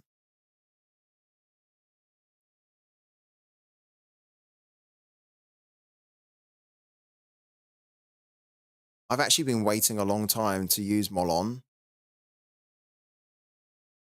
He only played 45 minutes, right? So not that great. But hopefully he gets more minutes now.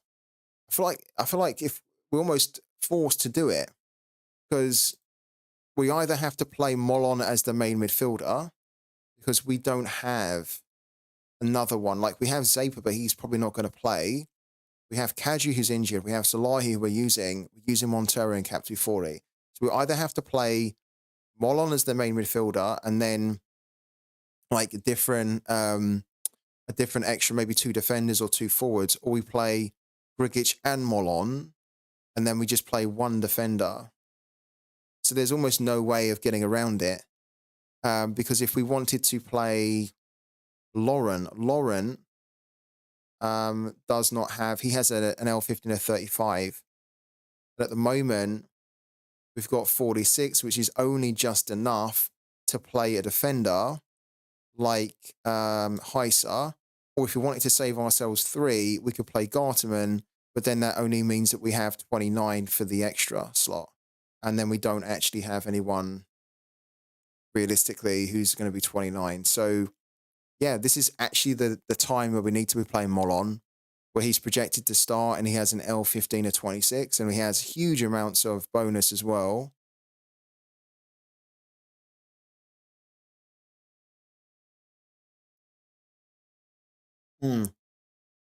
Zaper's at 35% now. Zaper's at 35%, which is one of the reasons I don't want to play him, because it's just too low, right? Obviously. Like, this is not a good fixture for Anto Grigic because it's away to Servette, and they're actually, I think I could be wrong here, but I think, are they not first or second? Servette? They're second. So it's actually kind of a little bit tricky. But he's been doing fantastic, Anto Grigic. So even though he's high in his L15, which is because he's been doing great, he does tend to, look at this here. His AA has been very good, and it's always very good when he plays because he just does everything. So not the easiest fixture, probably not a fixture that we would go out of our way to target, but we're almost being forced to play him here. But it's actually not a bad thing either because he's so good.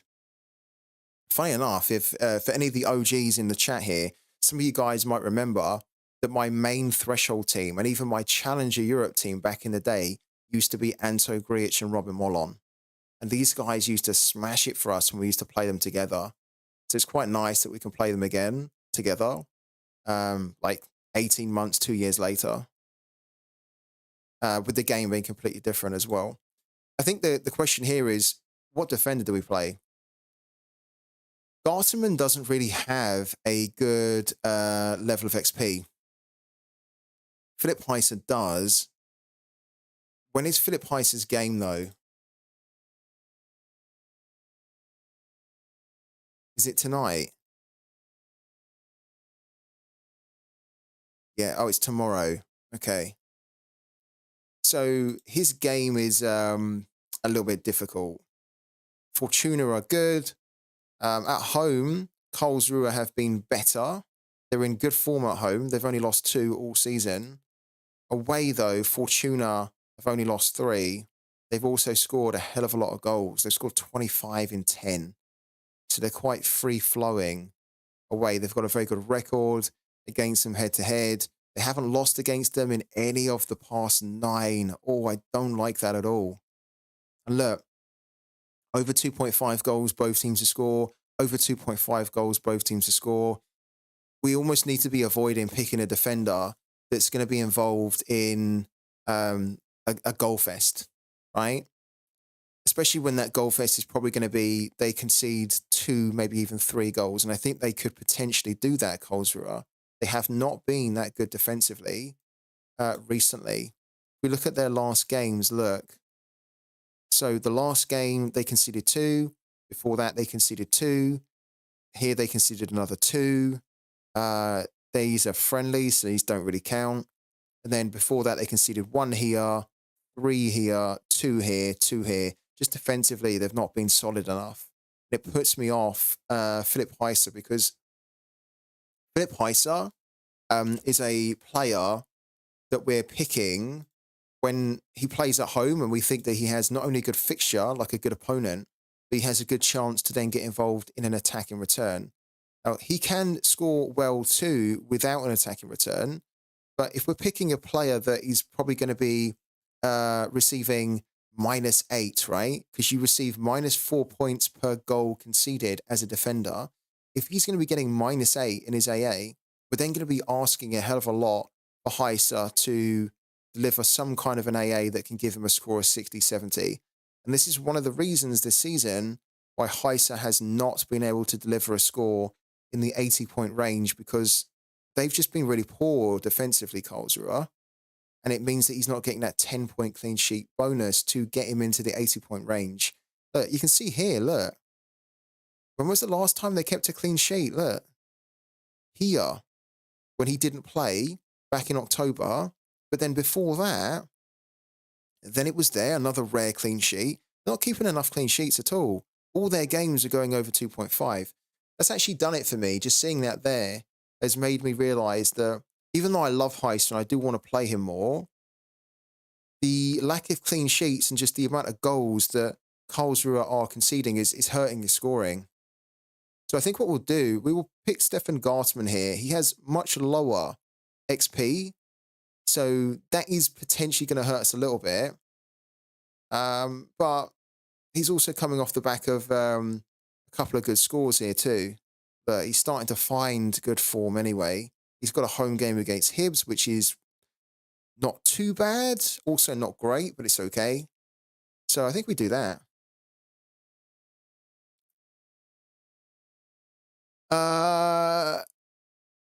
Posted something with Match Talk. Okay, yeah, cool. Managed to get 3rd in under 23 limited last weekend, hoping for a repeat. Wow. Yeah, I hope so for you as well, man. Good luck in the under 23, Sterling Winter. And then I found out Karlsruhe fans hate Heiser and Gondorf. I also own his limited. And it is the time of day where Play Sharper starts to suffer a bit now as everyone's jumping on. The big question here is, who do we captain? And I think realistically, I would only look to captain Gartenmann or Grigic here. Now, Gartemann's hitting some good form. He has a home game and he has the potential to explode to big scores. I don't really like captaining a player that only has a very small amount of bonus on them.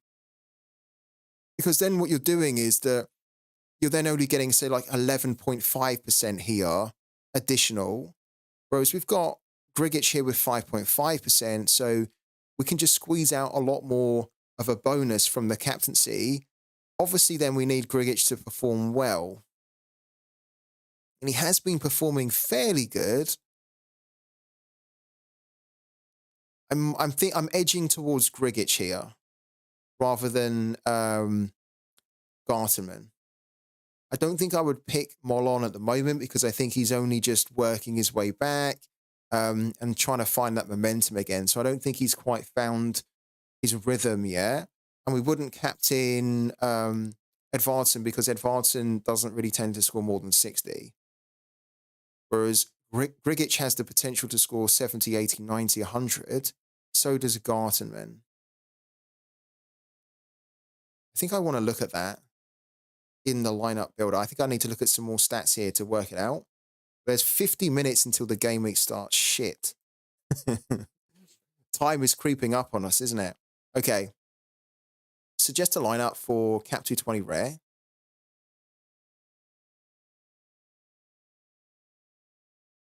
You're risking high, sir, are you, for the 270 threshold?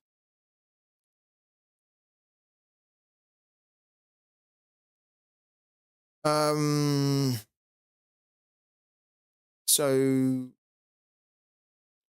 what I'm thinking, and it's actually quite good that they've got the captaincy on Anto Grigic as well. It's telling me to put Morales in because we didn't save Morales in there. So if we took Morales out, in fact, let's put him back in, and then let's just say that just discard Morales, right? And then let's see who else it would give us. It's also telling us to do Laurent. So if we discard, it would actually do Bocat. It's kind of interesting. That's not the team we're going to do. That isn't the team we're going to do. So let's put the team in that we're going to do.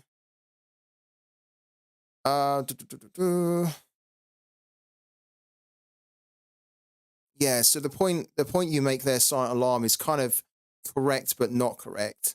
So with the captaincy, of course, you need to be trying to pick somebody you think is going to score really well. But the point I'm making here is that if I think that Grigic and Stefan Garteman could potentially score the same, then you want to be picking someone that's got more XP, right? So you can squeeze more out of the bonus. And I'm at the point here where I don't know whether Gartenman is actually going to outscore Grigic or whether Grigic is going to outscore him. So I'm almost looking at them like, let's assume that they would both score the same. So then I would want to be picking Grigic, right? To get a better, to get better value at the captaincy. But that's why we need to look at it here and hopefully get a bit more clarity because Gartenman potentially could score very well in this fixture. He's definitely got better form as well now, like here. But historically at the moment for Aberdeen, he's not really done that good at Aberdeen. So that's the one thing that puts me off with him, is that when you look at his scoring at Aberdeen, it's been very underwhelming. And it's only been recently, the last 2 games, he started to up it. I don't know whether I trust him enough at the moment on the back of those 2 scores there to be captaining him. And he's only just delivered 1 score so far that's probably very captaincy worthy, which is this one here. And he done it with a decisive. So I don't think so. Because almost what I would need to see from Stefan Gartman is that rather than him having an AA of like 26, I would need to see like 30, 40 to probably make me think that he would be a good captaincy pick here. And because I'm not seeing that, it's making me think, well, he could do it, of course. We know he's been able to do it in the past, but we'd be taking a big gamble that he's going to do it now. And I think even if he does do it, it's going to be fantastic score for Cap 220. So I don't think we do it. I think instead, we look at Anto Grigic because Grigic has already an AA that's almost matching Stefan Garteman. Look, 21 here, 32.8 here, roughly 20 here. And so combine that with the decisive, and then we're going to be getting scores of 70, 80. It does mean that if he doesn't give us a decisive, we might be captaining someone with around 50, 60, but then that actually isn't any worse off from what Stefan Garteman has been capable of too. So I think we've worked it out. It is a very difficult game for Grigic, but he's also the type of player that does turn up for the big games. I mean, St. Gallen, he turned up. young boys he turned up. And he's just been doing very well. I was really surprised, actually, um, that he was dropped to the bench for this game, because I think actually he's been playing so well that he deserves to keep his spot now. And I think he will start in this next one. I tell you what, I'd actually be quite interested to see if we've got any predictions for that one. And we see it so there's no projections because they're not technically a licensed team in the game, Lugano. But I think that I would be expecting him to start again. So we're going to take that risk, yeah. So what we're going to do, I think, is we're going to captain Grigic here. When is his game as well? Continue with that. Welcome to the real world. Thank you for the follow, Britson. Welcome into the channel. Okay, so his game is on Sunday. Look, Zusuk's playing tonight. Okay. I like that. We're 3 under the cap there of 220. If we can get a couple of decisives here from Molon and Grigic, we'll be well on our way to winning a card award, I think. Let's see how we get on. But I quite like this because I've got a lot of players that I love all these players here. I think they're great. And luckily, they've all kind of got caps or averages that we can fit in a 220, which is a rare thing, I think, to do, especially with Anto Grigic with a L50 and a 61. So let's do that. Right. Then we need to put like a a fourth priority team together. And the fourth priority team in rare is going to be All-Star Rare Plus here. And the reason this is a fourth priority team is because we just simply don't have any more starting goalkeepers. So, yeah, we're going to be picking, let's put Yildirim in at least here. Who is at least making it on the bench for Samsunspor now. And then, right. What we probably want to do here is we want to pick the likes of Cosio. But now we're going to be running out of midfielders, aren't we? So Zapar would probably have to come in here over Kadri. Zapar. And then, okay. So this is actually going to be more of a punty throwaway team. Put Biaki in. And then our extra position can be, taken up by Bokat here. So if anything, this is probably going to be a team just to try and scrape Sorare coins more than win a reward. Put Bokat in. What's the deal with Bokat at the moment? Let's have a little look.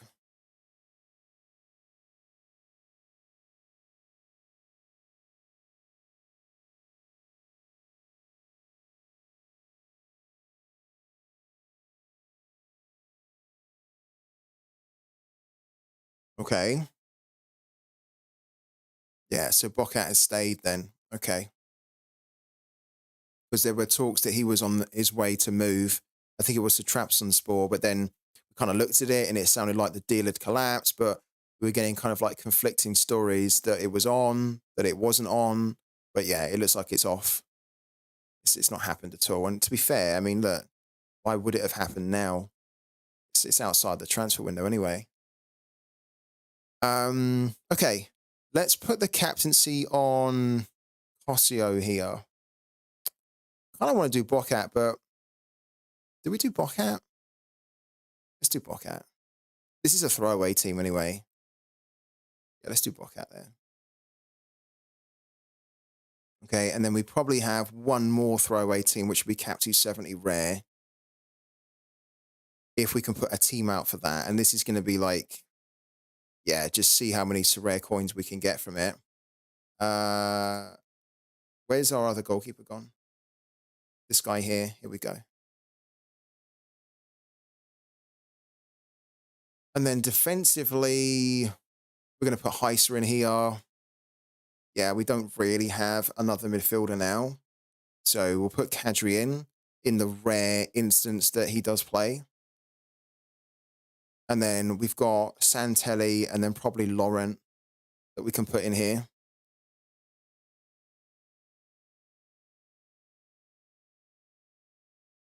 Yeah. And then Laurent. And then we can put the captaincy on Heisa there. Confirm. Okay. So the rare teams are done. Guys, we've only just done our rare teams. We've got 14 minutes or so until the game week starts. We haven't even done our limiteds yet. Right, under 23. This is a team for everyone. So this is the community team. Guys, you need to tell me what we need to do for under 23. Lovro Mashkick is our main goalkeeper. It sounds like Yankovic is out, but Fruk is back. So we're going to put Fruk in. And then it's a case of, do we play Smolcic or Kosanu? Or do we play both? So defensively, who do you guys want us to play in our under-23 team this weekend? Smolcic or Kosanu? Let us know right now. This is your team. If it wins a card, we give the card away to one of you guys in the community. So you guys always pick it.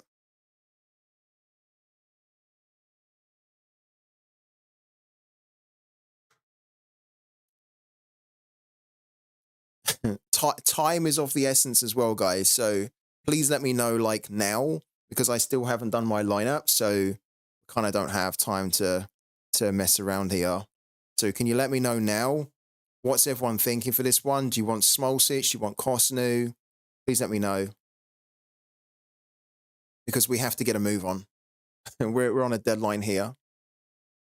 Would pick Kos if he was a sure starter. Since he's not, then Smolcic, I guess. Yeah, okay. Oh, let's quickly check Willy News as well.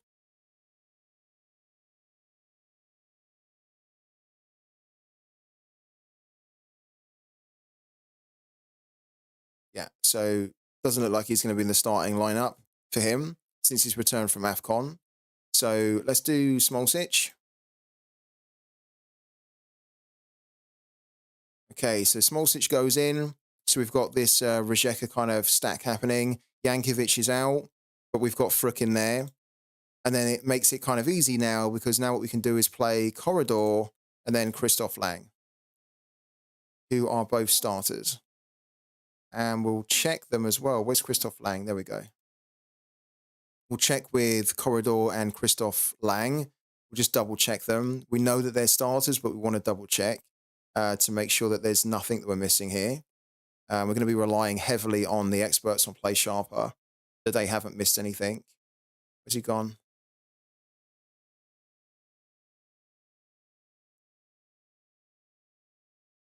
Hello to Alomjad.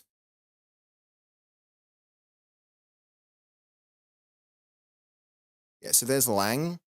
And then Corridor in League Two. Again, not expecting him to not be in the starting lineup, but you never know. There we go, Corridor. Right, so then the question remains here of who do we captain?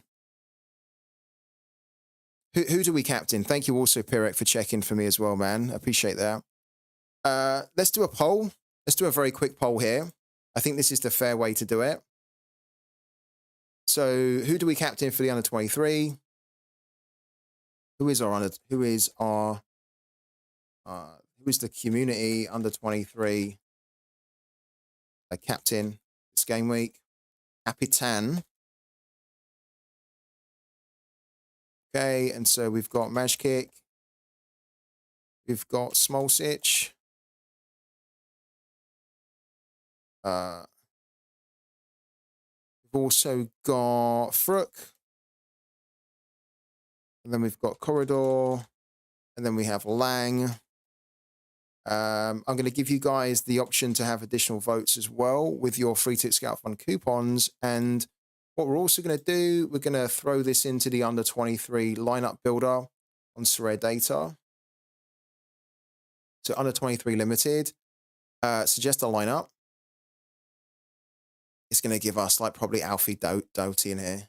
We're going to have to take out. Okay, and also Lagonga as well. And there's Doughty. Okay, fine. And so then we put Fruk in here. And then we put Lang in as the extra. Where's Lang gone?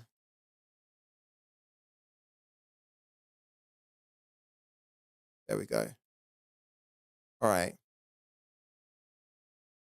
Who do we captain? The choice is yours, really. So here we go. You've got 1 minute to vote. In fact, actually, yeah, you've got 1 minute to vote. Go for it.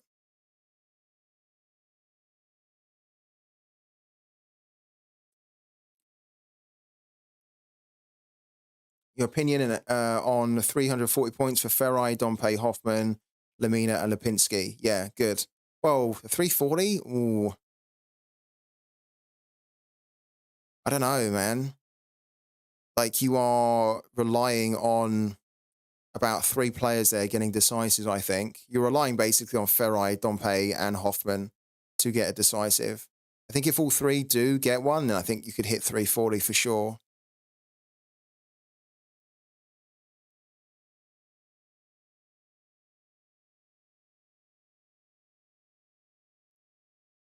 So, guys, make sure you vote right now, because if you vote for someone to be the captain, we are going to choose them. And this is going to determine whether we can win a reward or not to give out to the community. The winner is Smolcic. So Smolcic gets the most amount of votes there. So let's give it to Smolcic then. There we go. Smolcic is going to be the captain. Confirm, and that's your under 23 team for the weekend, guys. So I'll bring it up again. There we go. This is the under 23 team, your under 23 team. So if it hits a card reward, we give the card out to one of you guys in the community in a giveaway. So keep an eye on it, and do try and cheer it on if you can. I'll keep you guys posted this week on how it's doing. All right. That's that done. The next team we need to do is the Cap 240. Okay, so Cap 240 Limited. Right. Now, we are going to be trying to go for 340 here. We need to play Tascaran because he's our only other starting goalkeeper. It makes me think that we're going to try and go for a stack, actually. So what we could maybe do is do like Florent Halijani as well, then Balkovic, then Karika, and then just have a different forward. I think we want to check that on Play Sharper. Sometimes the back line for Alanyaspor changes a little bit. At 240, not sure what to go for. Slovic, Neto Borges, Fornals, Mikel Antonio, and Cordoba. Thinking 270 is Mikel may not start. I'd do 270, man. Yeah. 270.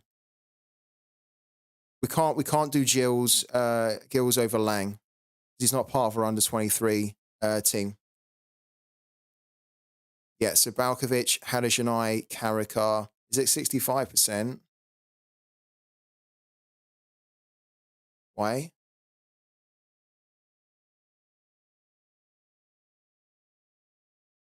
Okay, he started on the bench in the last game. It's a bit annoying. He's not been that great, really, Karika, this season. Look at the scoring. It's been very underwhelming. Like, that is crap, isn't it? That's really bad. So maybe we just leave him out and we just focus on the defensive stack then, where we have Halijani, and then as the extra, we can put in Balkovic. Like that. I mean, Balkovic has not been good either, to be fair. But let's try and do it. Doesn't really matter if we don't win in limited threshold. And then, yeah, that's actually a good point. That's a good point because, yeah, like, so Marvin Martins, we do need to fit in somewhere. If we don't put him in here, then we're... Oh,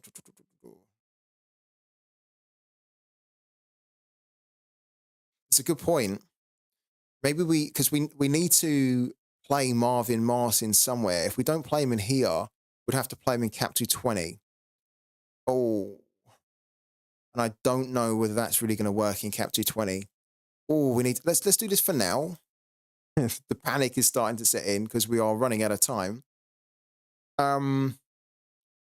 If we looked at a midfielder here, let's do Karika for now, and then up front,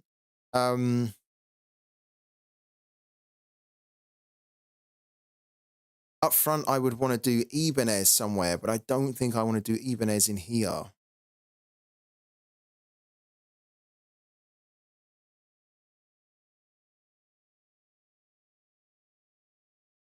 Look, we've got Colton Morris. I think we've actually gone for a hard Luton Town stack in Cap 220 because I think we were just thinking, you know what, let's just commit to it. So maybe we do need to play Ibanez in here, but then instead of having Balkovic, we've then got 54, which then means that we can put Marvin Martins in here like that. And then we have two left over. So we could review the midfielder again. And then it would just be whether we go for Gorian or Karikar. We've also got Yasik in here, but Yasik is not bad. He hit a really good score. Because I think we are going to commit to Luton Town in Cap 220 as well.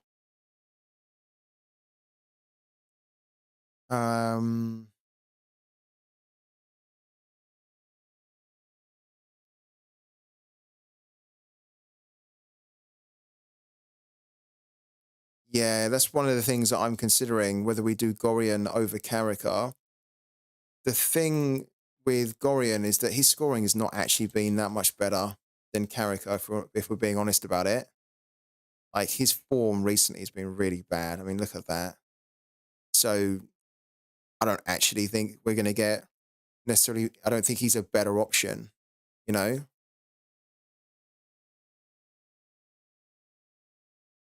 How many minutes did he play? He played 79 in the midweek as well.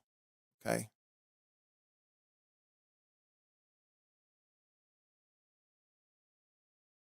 I think we're going to go with Karikar.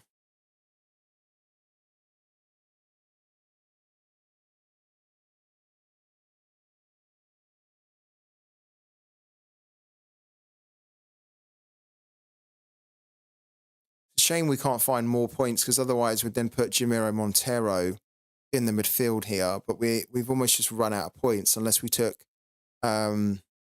Ibanez out. So if we put Montero in here, because we were also running him in our rare threshold, we are 1 point short.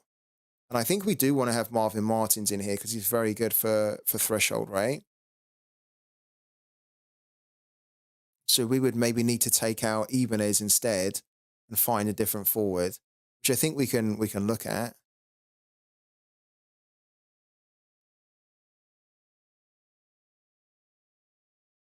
Or then technically we put Pappy in here as well. Oh, hold on a minute. So maybe we abandoned the stack. We then do Pappy in here. Then what we could do is we could do Marvin Martins not up front, but in the extra. And then we have, 43 for the forward. This is actually a lot stronger. So we have 43 as a forward.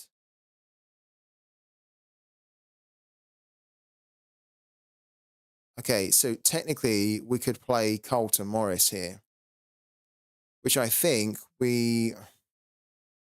it does mean that we can't run pretty much a full Luton stack in the Cap 220 though.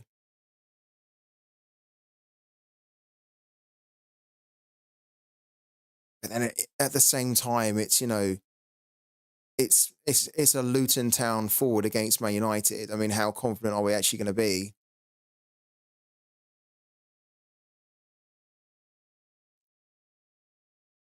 I think this, in principle, actually is stronger than just running the full Alanya Sport stack. So I think this gives us a better chance of hitting the $8 because we are going to be aiming for 340. So I think the only real option we've got now is that we have to put, with the 43 we've got left over, we would actually have to put Colton Morris in here. And then we would captain, I think, Marvin Martins, who didn't do so good in the last game, but I'm hoping he can get back to what we know he can do.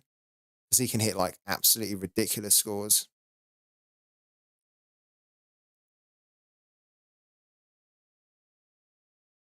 So let's do that for Cap 240. Let's quickly throw that in as well. So Cap 240 limited. Let's do our goalkeeper. Okay, so Tascaran. Then defensively, it's saying Marvin Martins. Where's Estrada? Estrada's very good. We could maybe look at doing him in Cap 220, for example. Yeah,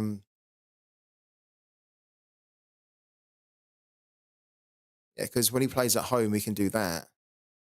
Interesting. So yeah, it's telling us to do Marvin Martins, or at least it looks good, and then Pappy as well.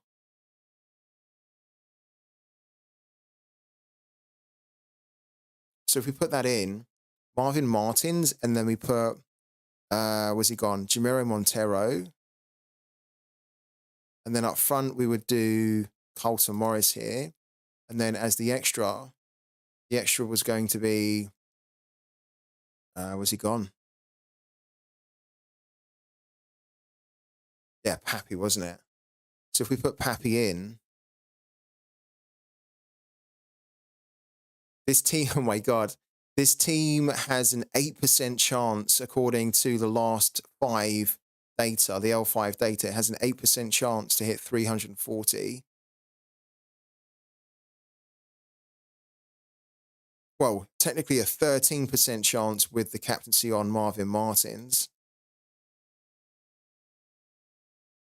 It's quite cool how it changes like that. 10% here with the captaincy on Pappy. And then what, about 13? 8%, well, 10% there. Cool. Okay. So I do think that is a better, more stronger team to try and hit the threshold than just putting the Alanyaspor stack in. So we're going to do it. Okay, continue that. We're going to pick our target of 340 for limited. Confirm. Okay. So then this is our team to try and hit the threshold.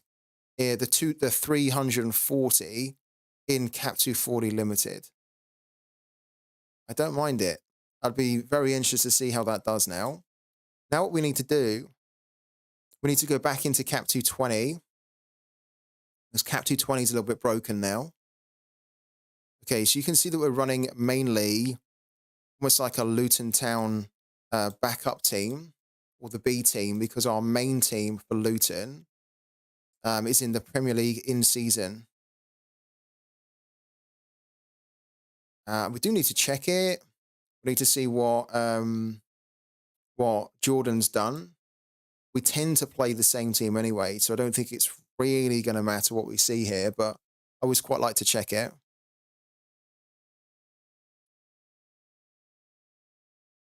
Okay, so Morris, Adebayo, Brown. Okay, Ogben, Doughty, Oso, Lagonga, Barkley. Interesting. So Clark is only at 35% here. Okay. So for this Premier League in season, I think what I want to do, I think we have the right players here. We have Oso, we've got Kaminsky, we've got Doughty as the captain, Ogben, and then we have Lagonga. Right, this is fine. This is good to go, which then means in our Cap 220, again, we're going to have Kaminsky in goal, who has an L15 of 39. Then defensively,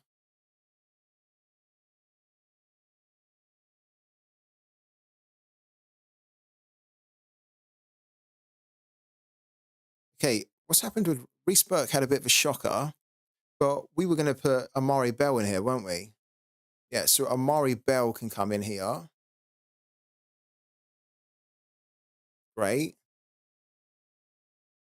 This is the problem, though, we have. So maybe we don't put like a Jordan Clark in here now, if Jordan Clark is unlikely to start. because the problem that the Luton Town collection has is that Ross Barkley is not has not been minted yet. So, we're a little bit short on good Luton Town midfielders that are starters. Yeah, and we're using the two kind of main midfielders in our other team. So let's come back to that. What's the other Luton Town player that we potentially were looking at here?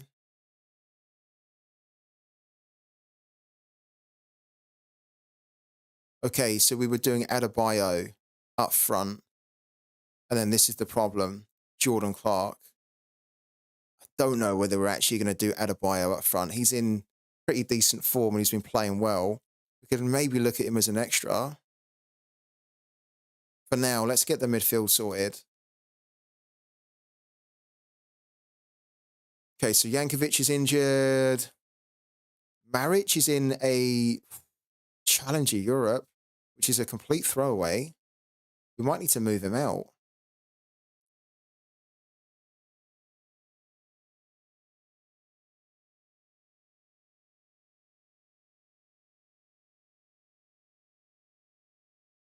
This is actually quite a good fixture for Adis Jasic here. Home game against Tyrol. He's only 41. He has the potential to hit big scores because he has really good AA. So we could put Jasic in here.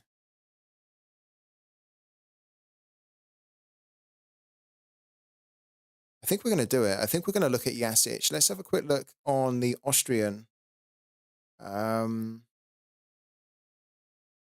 we go.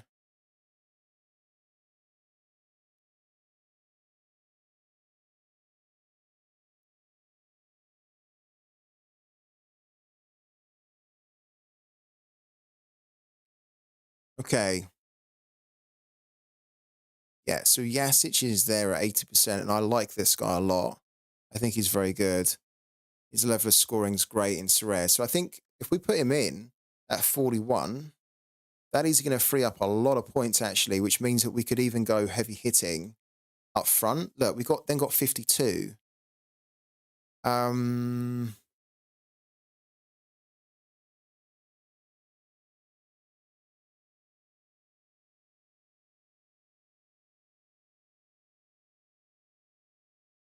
Okay, we're only going to have 43 if we took out Carlton Morris there.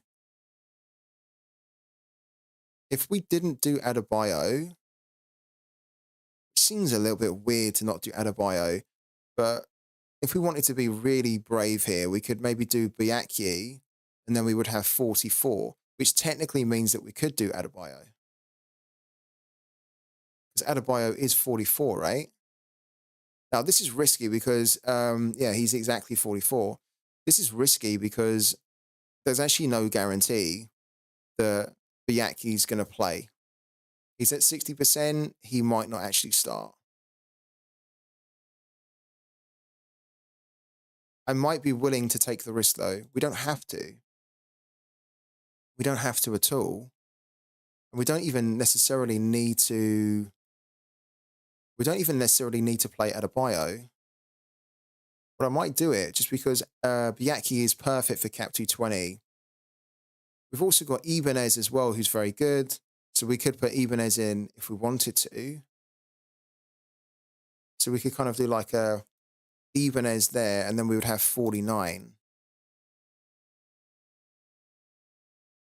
Which then means, for example, that we could play, we could play Cosio.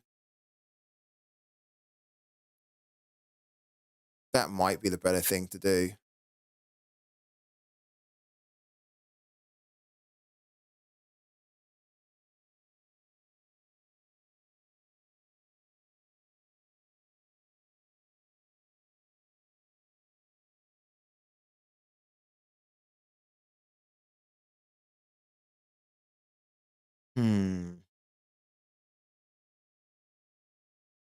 Yeah, I think we need to be smart about it.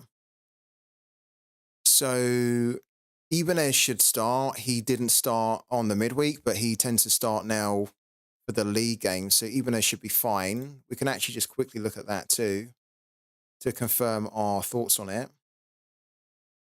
So Tigres here, we're expecting to see Ibanez in the starting lineup, going up against Cruz Azul. Ibanez is quite good for Cap 220 because he has the potential to hit, look, 80s and 90s. So yeah, Ibanez is big.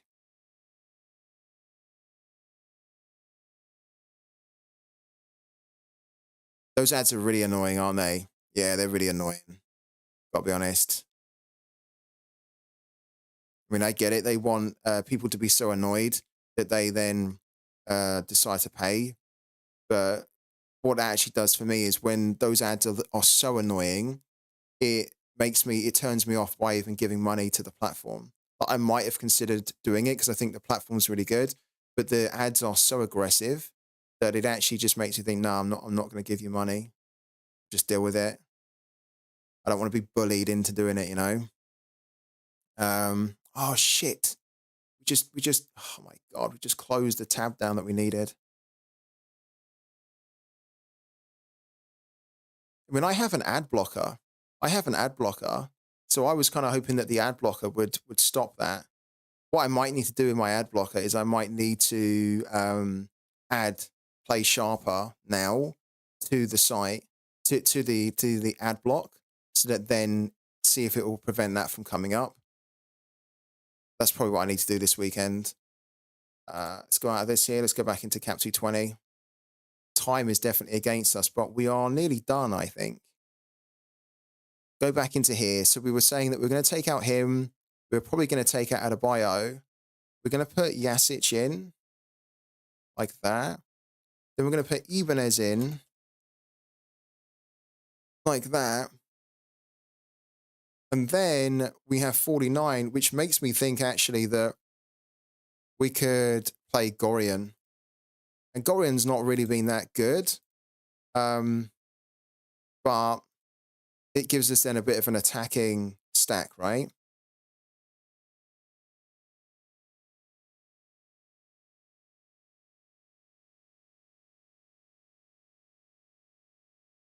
Yeah, you're right, football betting. Yeah.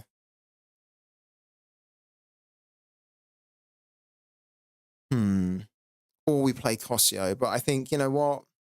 Let's just commit to he's not been that good.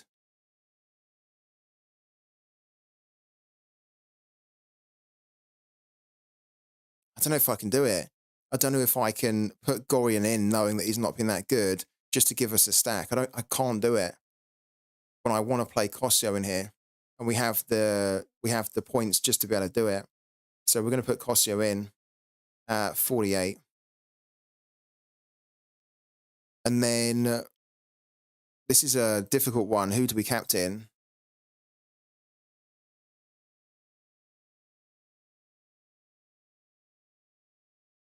Don't think we captain Ibanez because, again, it's a forward. I think we either captain Jasic or Cosio.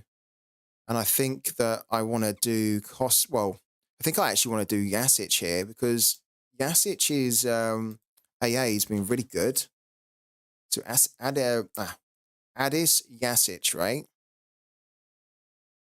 His AA can be very good, which allows him to hit high when he has a really good game. He's got quite a good opponent on paper as well. We are approaching 15 minutes until the start of the game week.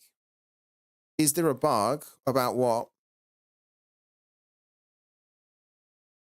Sure, and I have two teams, but both the same. That does sound like a bug, to be fair. Let's give the captaincy to Jasic here.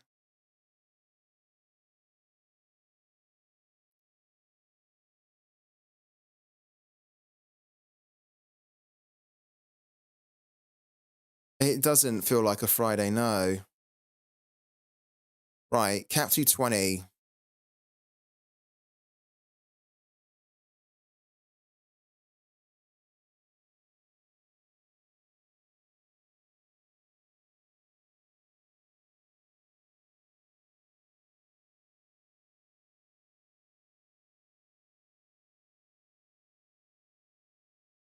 Yeah, this is what I like about Jasic is that when he starts, he can hit monstrously.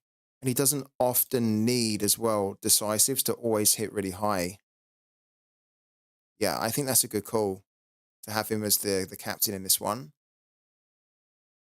That's actually quite a solid team for 220. The big problem, of course, is around Luton against Man United, but you never know with Luton, and you never know with Man United as well. Okay, so that's done.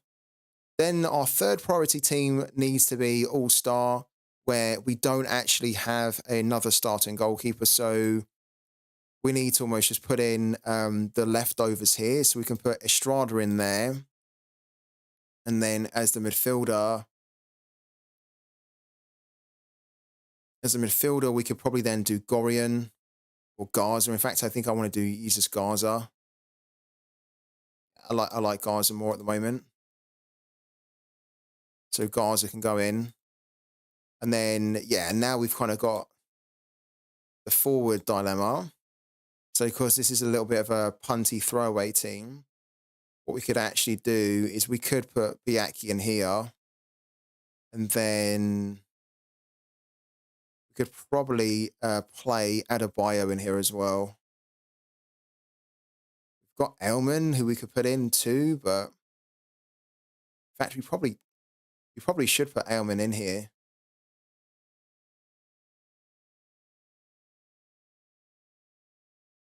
But I also kind of fancy that Adebayo might be able to cause a bit of a shock, and Luton as a whole might be able to cause a bit of a shock against Man United. Let's do Adebayo, because we're not using him, right? Where's he gone? He's a 44, isn't he? There we go. Adebayo, and then I think as the captaincy, we'll put the captaincy on, yeah, we'll put it on Estrada, like that. Okay. Right, and then our 270 is going to be a throwaway, so we don't really have to panic too much about this one. That's actually okay for a throwaway team. We could make a better one, but yeah, that's really not too bad at all. Yeah, that's actually fine. That will do for that one. And then our Challenger Europe is also a big throwaway team. Yeah, so we have Cosmos in here, who I don't think is going to play at all, right? I don't think he's back yet, no? Well, if he is, he certainly didn't play in the last game. Where's Klagenfurt?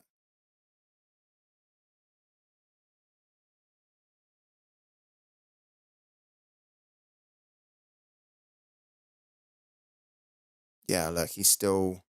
What's the status of Gekzos? Sorry. Yeah, he's nowhere to be seen.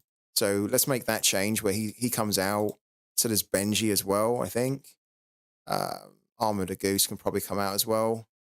What other forward do we have? Don't tell me we've only got Benji. Have we only really got Benji? Oh my God.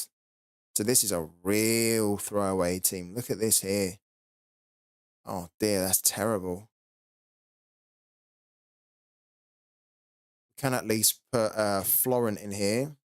So Florent Hallish and I think I do want to play. Yeah. I think I do want to play Matteo Maric because he's just very good. And then we can either play Karaka, I think, here. I think we will play Karaka. We could play Karaka or Balkovic. We could play a few others, but let's play Balkovic here. No, Karaka, sorry. There we go. And then let's give the captaincy to Haddish and I. Confirm. Yeah, 10-minute warning. I can't believe how quick the day's gone so far. We're only just kind of finalizing our lineups before the game week starts. We can't do anything for Bundesliga. Premier League is good. The jersey lovers, we don't have to worry about until next weekend. Our All-Star, which is a little bit of a punty throwaway team, is that there to try and scrape some Sorare coins. Our Cap 220 to try and win a card award is this one here, which I think is actually not too bad at all. 240 is quite strong. We're going to be trying to hit 340 points with this team. So let's give that a good go. And then 270 is complete. Oh, 270 is throwaway to try and scrape as many rare coins as we can. Then the same for Challenger, which is a complete throwaway team as well. And then, yeah, our Premier League Specialist, which we have a team for it. Premier League Specialist is absolutely throwaway. I mean, I'm a little bit surprised we can even put a team out for that, which we can, but we can't really. Let's put Burke as the captain as well, just in case, right? Let's do that. That is complete throwaway. It's rubbish, that team. And then our under 23 for the community is this one here. You guys pick the team and you also pick the captaincy of Smolcic. So hopefully this can give a card award to the community. Our Cap 240 and rare is this one here. So we're not aiming for 340 target here. We're just aiming for the 270 so that we can get the $15. Hopefully no problems at all. The Cap 220 rare, I think, is quite solid. I'm actually very excited about this one. So Zubsuk, Garterman, Grigic, Molon, Edvardsen, the two OGs making it back into the team. And then All-Star is kind of like our second priority team because we have a starting goalkeeper in rare, another one. But the tricky thing with this is that it's a difficult game. So we almost need an upset here for Konyaspor to win and keep a clean sheet, or for it to be a 0-0 draw. And then this team will be on its way. If we don't really get that, then it's going to be really difficult for this team to win anything. Then we have an All-Star Rare Plus as well. That is kind of like a throwaway too. I think that's all we can do. One thing we have to do, which we haven't done, we've also got the Cap 270, which is another throwaway. This is this one here. But what we now would have to do with like 7 minutes left is we need to get our academy team sorted. So let's register all of our academy teams. And guys, do not forget, make sure you do your academy teams as well. So Tangvik, Jose Quintero. Try and get all of the rares that I have that I want to be building up. Try and get some good XP on them. Zampedri.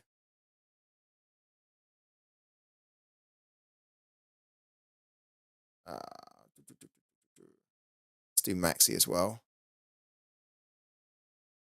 You don't have enough goalkeepers for academy. I remember when I used to have that problem as well. It's an annoying problem to have, for sure. Confirm. Academy Team 3, this should just be a confirmed job. I think it is. Let's keep boosting the XP on Tim Kroll, though, instead.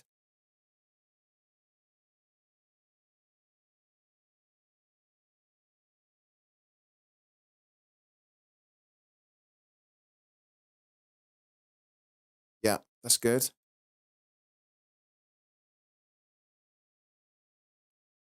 Okay, edit.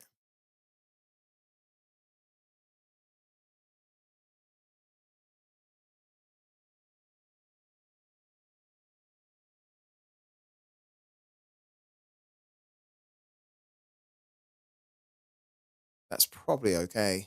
Yeah, that's fine. Then Academy Team 5. Let's get that one confirmed.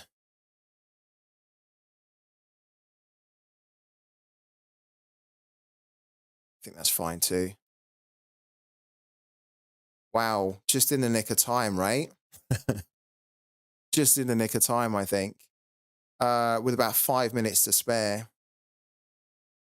Oh, I don't know how I feel about this now. I don't know how well we're going to do this weekend, given that we just kind of squeezed our lineups in.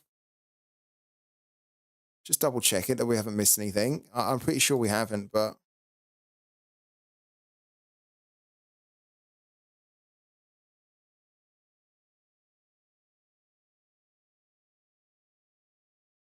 yeah, okay.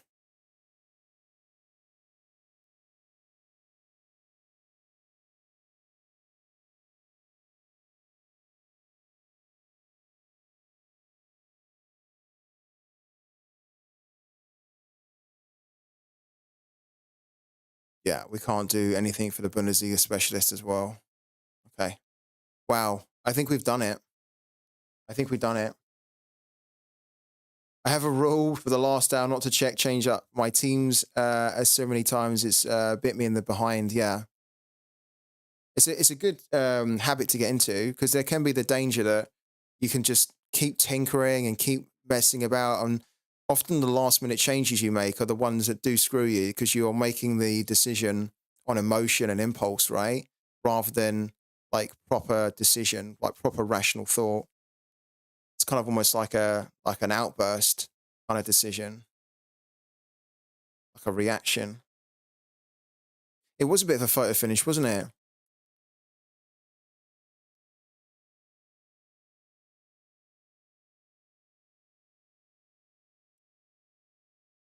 Hmm.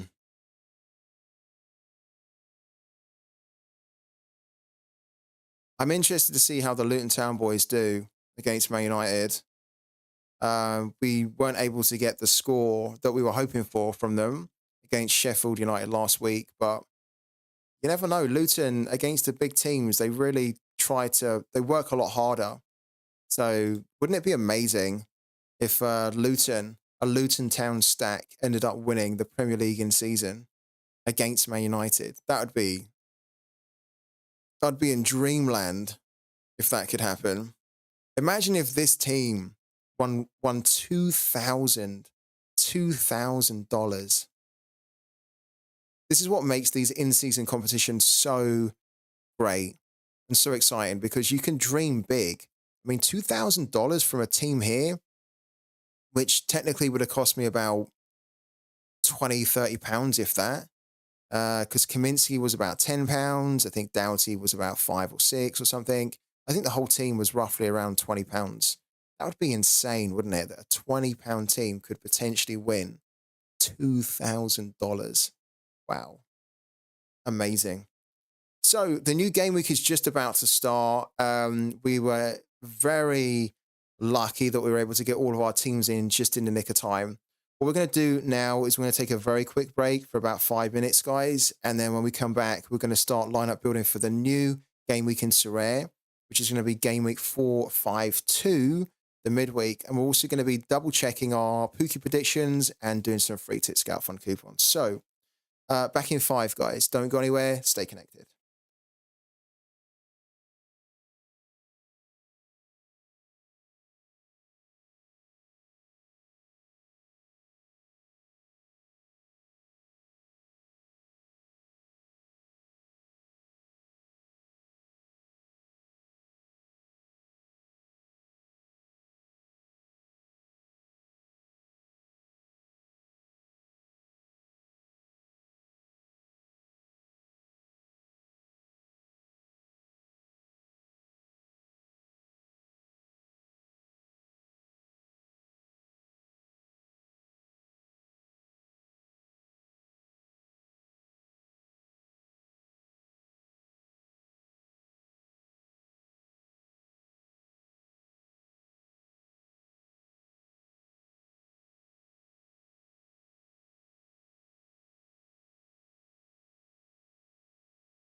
All right, guys, we're back again.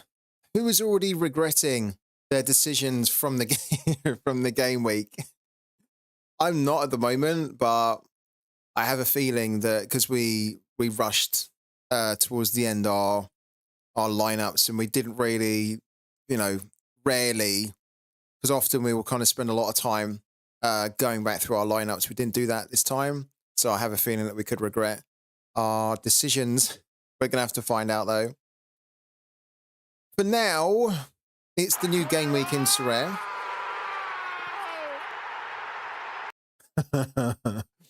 Ginge, thank you so much for the follow as well. Well, not the follow, the sub, man. Thank you for the prime and the 11 months. Good luck to you as well, man. Good luck to you, buddy. Thank you so much for the support. Please let us know, guys, how you get on, including Ginge, right? The new game week is open. So we might as well take a quick look at it to see what realistically we can do for the midweek game week. So can we put a team out in rare? I'm not expecting to be able to put a team out for rare. We have Randall Leal back.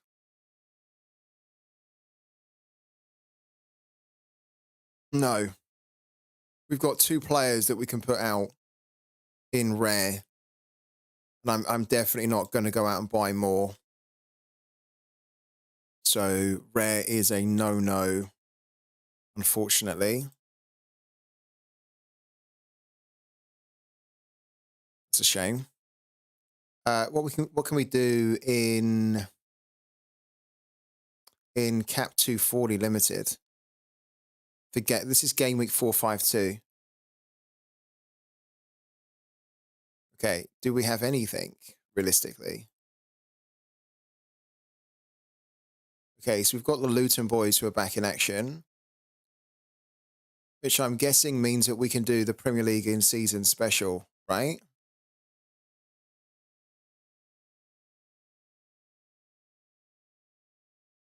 Yeah, we can do the Premier League in season special. But this is for game week 453. I guess maybe they're not going to open it for 452. I mean, to be fair, it would probably make sense if they didn't open it. If there's not, this is the rescheduled game, isn't it? Between Luton and Liverpool. So there's not actually any other Premier League games happening in the midweek, right? So in that sense, they shouldn't do it and they won't. But it's kind of cool that at least we know that if they don't open the in-season, then we can have a go at, let's do it by round here. Yeah, so this is the round of games which is happening next. And then, yeah, the next one then is on the 21st, right? Which is Liverpool-Luton. And then after that, it's then, yeah, Aston Villa Forest. So it's the only Premier League game which is happening, Liverpool versus Luton, in the midweek. Okay. So at least we know that we can put out a team for Cap 240. So our Cap 240 then. Hello to J-Boy Gaming as well.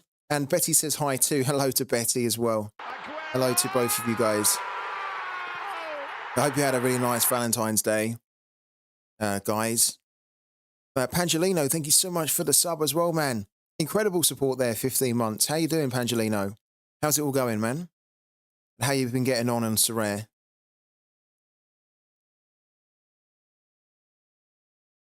Let's take everybody out here. So Kaminsky, Oso, Doughty, Lagonga, and then Ogben. Oh, we can't do it. We can't do it because Ogben, well, technically Lagonga's too high now. Okay, so who else can we put in for 52? Technically, you know what we could do? We could do Lagonga, then we have 44, and that is enough for us to play Colton Morris or Adebayo. So let's do that. Let's do Colton Morris for now, although we have been playing Adebayo.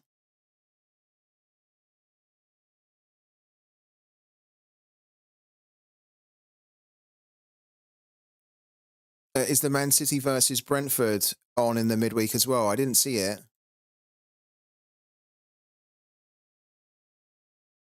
That'd be quite cool if that's on in the midweek. But yeah, they basically need every team to be playing to open it up.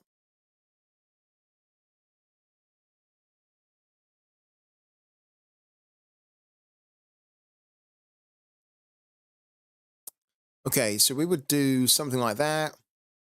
Hold on a minute. We would do something like that. And then Doughty is the captain for 240. We could equally switch out Morris and put Adebayo in.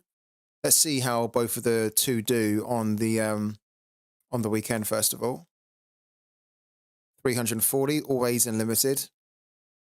Doesn't matter the team or the opposition, always punting for 340. And then Cap 220, we could probably do the same. Yeah, so there's the Man City Brentford that football betting was talking about. That's going to be happening in the midweek. So we can probably put our leftover Luton players in here, if I'm honest with you. Like, so up front, yeah, we could be playing like Ogben and Adebayo in here. Or potentially we play Colton Morrison here for 42. That might be the better play. So if we play Colton Morrison here and then Ogben, then we have 88. That's with Edison in goal. Now, technically, we've got the common of Kaminsky as well. But come on, I mean, it's Luton against Liverpool away. I don't think we want to do that really as the goalkeeper. And we've got Edison, who's just a little bit more, but still very cheap. And he's got a home game against Brentford. So we keep Edison in. But then as the defender, we then probably put, who have we got? Probably Amari Bell. Yeah, so Amari Bell we can put in here. And then we've got 44 for a midfielder. Which then probably means that we can play Ryan Gills, who's not playing for Luton anymore. He's playing for Hull. He's not scoring that good for me either, but he's still got the bonus, and here we can fit him in.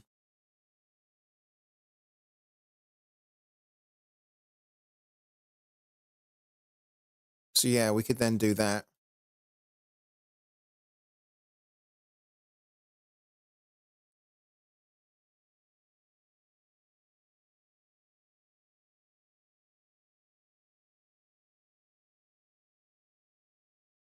Okay. I think that's pretty much what we could do, isn't it, for the midweek? If we were going to enter a team in here, it would have to be just pure DMP with two players, right, like that. But kind of doesn't really seem worth it to do.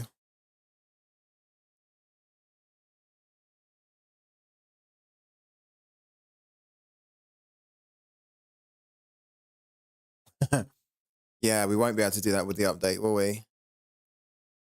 So we might as well do it now, right?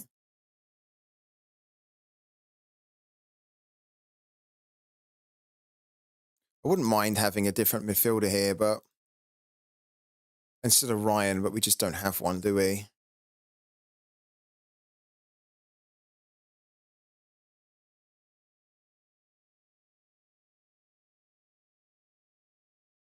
Why is the Cap 240? Okay, because the Cap 240s come out of whack now because we took Carlton Morris out, didn't we? So let's put Adebayo in like that. There we go.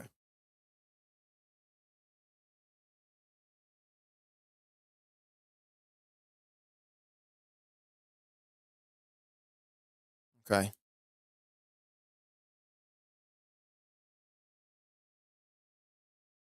And then we could probably put some kind of like a throwaway team together in All-Star.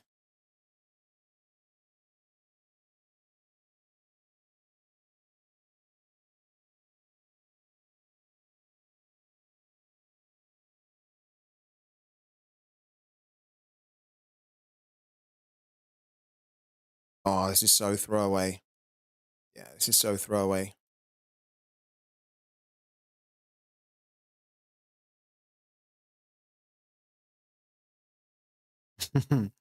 I know. If you've got the collection, though, then it's almost just trying to make the most of it, isn't it?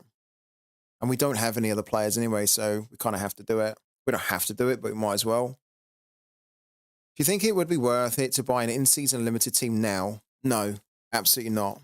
Not for the Premier League. No way. No, not at all, man.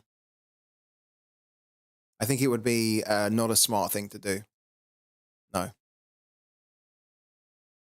I mean, you can do it, of course, if you want to, if you feel like it's worth doing, but personally, I just don't think it's worth it. And I don't think it's worth it because you're going to be buying and paying a lot for Premier League cards right now that are only going to be in season for another 3 months.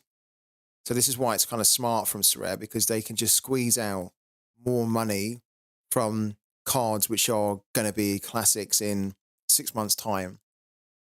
So if you buy an in-season card now, you won't be able to then use that card as an in-season card. You can for one slot, but not for all of them. So at this point of the season, I think if you don't already have a Premier League team, it's probably not worth like buying a Premier League team now. It's too late in the season. Just wait until the new season. Yeah.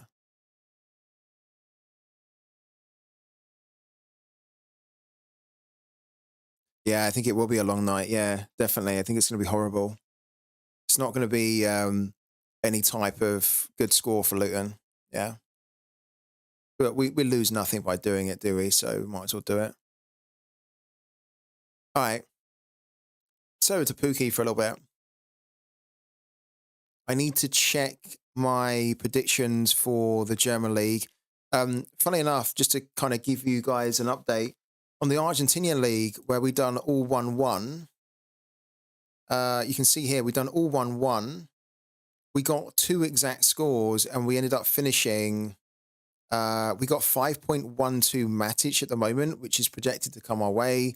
That might go down a little bit more because there's more games to be played elsewhere. But we actually ended up finishing 30th in the out of everybody. So I'm really happy with that. I want to say again, that with Pooky, if you don't know, we had Pooky on the channel yesterday. And something that was quite... So my suspicions were confirmed is in that if you want to be winning a lot of good rewards on Pooky, like now is the time to do it, because they are going to make changes to the game, which are probably going to make it so that you can't just do 1-1. Or even if you do all 1-1, you're going to be at a bit of a disadvantage for doing a strategy like this, right? They kind of hinted, they couldn't confirm, but we read between the lines, and yesterday they kind of pretty much said that there are changes which are coming into the game, which are probably going to make this strategy not as effective. And this is a strategy where it takes 1 minute of your time to do. You put whatever score you want in, but you make sure that you put the same score in for everything, and you can win a lot of money doing it that way. That is not going to... it's almost like with the threshold. The threshold has been changed, so everyone that was playing threshold on Sorare and earning $50, good on them, because that will never happen again. And it's the same thing in Pooky, is that right now you can literally put whatever scores in you want, and you can do it in a minute, and you can win money. And very soon you won't be able to do that, I don't think. So take advantage of it whilst it's almost like free money at the moment. Get involved. The link to do so is in the chat again. Do you think there will be the regular price drops at the end of the season? I think there'll be some severe price drops at the end of the season, yeah. I sent my Pokeball to my MetaMask and it reset my predictions. What do you mean? Because your Pokeball... Oh, did you have your Pokeball in your Sequence wallet and you sent it to MetaMask then? Yeah, okay. I didn't know that it would reset your predictions if you'd done that. I didn't know it would do that, but that's kind of useful for me to know. It's not very good for you because, of course, then you've missed out on your predictions, right? But I didn't think that the predictions were tied to the wallet. I thought that the predictions were kind of tied in game, and then obviously anything that you win or anything that you do on your Pokeballs is then tied to the wallet. That's interesting. Yeah, I was going to say, please open up a ticket because I'm surprised by that. I'm surprised that moving the Pokeball to a different wallet would reset the predictions when the predictions technically are not, you're not creating any type of transaction on the wallet by making a prediction or in the wallet. I'd be very happy to hear, um, like, if that's the way it's meant to be or not. It resets it. It happened to me too, and Pookie explained it to me then. It's to stop using one ball on more than one account. Oh, I'm with you.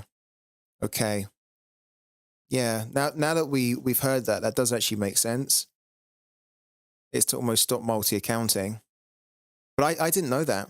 I didn't know that at all. So thank you for letting us know, Connor. Yeah. I mean, it kind of sucks that you didn't know and then you kind of done it without not knowing and you've kind of missed out on predicting. There probably should be something in the game that warns you about that so that then you don't go through all that pain of missing out doing the predictions, but it was all for nothing. Yeah. But now you've told us for sure. I'm definitely going to remember that. And we have to let people know so they can be careful on that. So, what we need to do right now is we need to look at our predictions in the German League. In fact, also before we do that, we need to announce the winner of Beat the Base. So, the winner of the Beat the Base was Nicoverse number 7. So Nicoverse 7, who actually finished third on the base leaderboard. Congratulations to Nicoverse 7. You've just won yourself a sticker from me. And the sticker you've won is this draw sticker. So I'll be sending you a message out on Twitter after this to announce the winner. And then you can claim it. So congratulations. Okay. Going to the German League.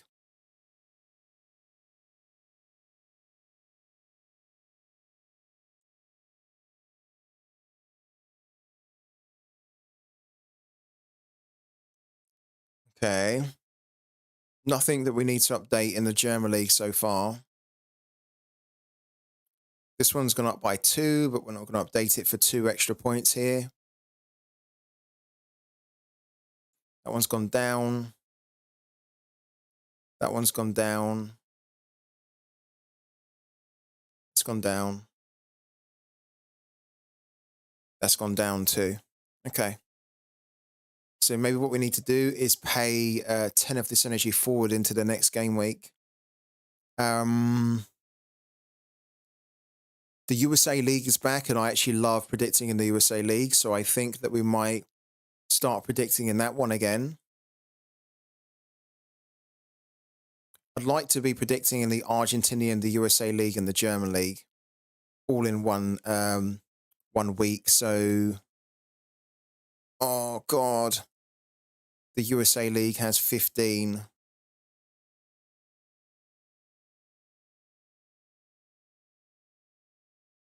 Okay.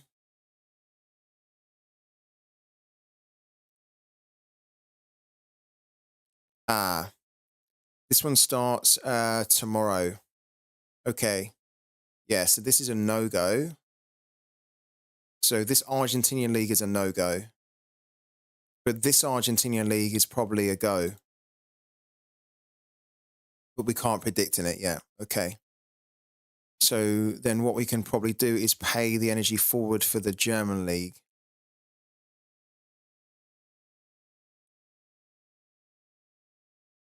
Yeah, I mean, we might as well do that. So this is a week from now.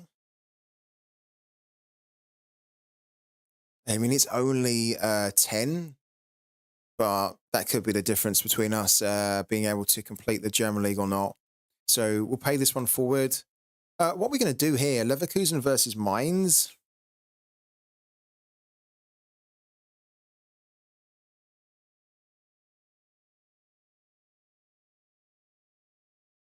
Wow. Bayern Leipzig as well. Gladbach, Bochum, Dortmund, Hoffenheim, and then Frankfurt, Wolfsburg. Okay, this is a 3-2 game week, I think. Let's do that. Let's use the German ball as well. There we go. So we'll come back to this next week for the German League when we get our new energy.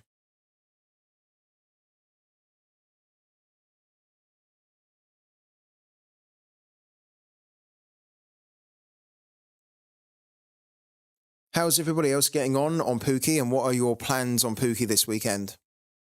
Like, what's everyone focusing on? Hello to Nico as well. How you doing, man? How's everything going for you?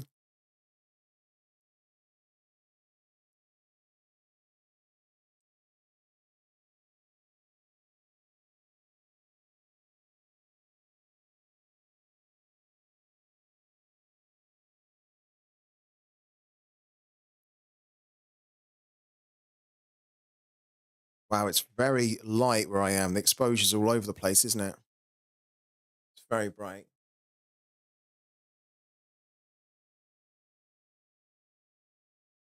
Uh, 3-1 and the 1-1 mix again in the Bundesliga, says Twitch Gaming.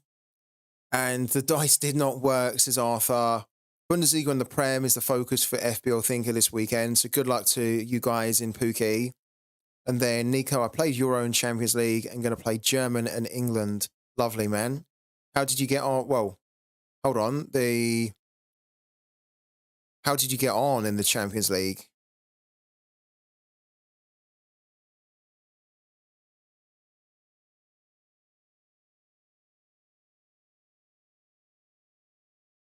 There's more games tonight and next week. Look.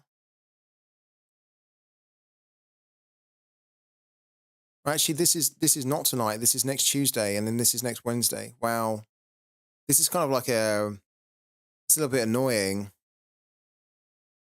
because you'd have to wait until those games finish in order for you to get the payout. So it's kind of dragged over 2 weeks, really. Interesting.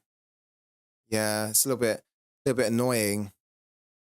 But I mean, it's not for me because I'm not playing it. But I think if you have entered the Champions League, then basically when all of these games are finished, when this finishes, to be fair, this is actually why it goes into game week 66, isn't it? Because they're collecting the whole round. So that's why it had to go into the next game week. So that by the time these games finish, they will finish in line with these games here. So that then the game week can be closed. If they had the Champions League in here, then what it would mean is that all of these games would finish, but then they couldn't close their game week because they would have the Champions League that was going into next week. Okay. Yeah, me too. I'm actually hyped for the USA as well. I don't have an MLS ball, which is really annoying.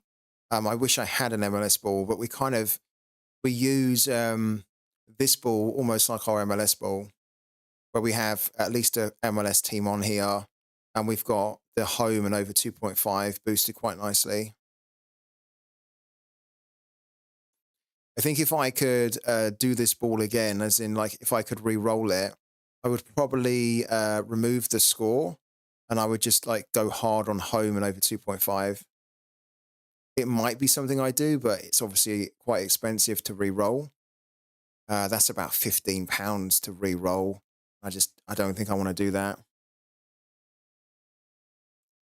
I am pretty close to Ascension. Yeah, because we need to get this ball up by an extra 2 levels. And then this one is like 6 levels away. So these 2 balls are getting close to full max level. And then when they do, we can create an epic from them. Or if this ball catches up and we get this one to level 60, we could decide which 2 we want to do. I don't really know at the moment which ones I want to do, because I quite like having the German ball here. And of course, if we ascended it, we could say that we want to still have these attributes, right, on our epic ball. But what I'm also thinking too is that by the time that we are in a position to ascend the balls, guys, like we'll probably be able to ascend 2 balls by like in a month's time. Okay. So another month goes by, which then means that if we were going to ascend and keep this as the ascended ball, we have a German epic ball that we can't then really use over the summer. So it would take a long time for us to wait until we could use it. So this is kind of why I'm thinking, do we ascend this one because this is the Brazilian League ball, or do we ascend this one, which is also Brazilian League, and then we can use it like throughout the summer. We then have an epic we can use throughout the summer while the German league is in its off season. So yeah, like I think if I combine these two, then I would probably end up keeping this one, which is so sad because I want to have a German league ball and I like the German league, but just the timing of it. I think if we were at the start of the German season and we could ascend our balls, then I would make this my epic ball, so we could then play with an epic all throughout the German league season. But this only has about 3 months left on it, and the Brazilian league hasn't technically even started. So, if we ascend this one in a month's time, then we have an epic for the start of the Brazilian league. I'm 3 or 4 months away from a legendary, says Nico. Oh, wow, amazing. I'm jealous on that as well. That'd be so cool to combine like 2 epics to make a legendary. With the Ascension, do you get to keep your stickers attached to each ball? That is a good question. I don't think you do. That's a good question. Let's go and have a look at that because they did cover it in the Ascension. Here we go, Ascension. Da, da, da, da, da, da.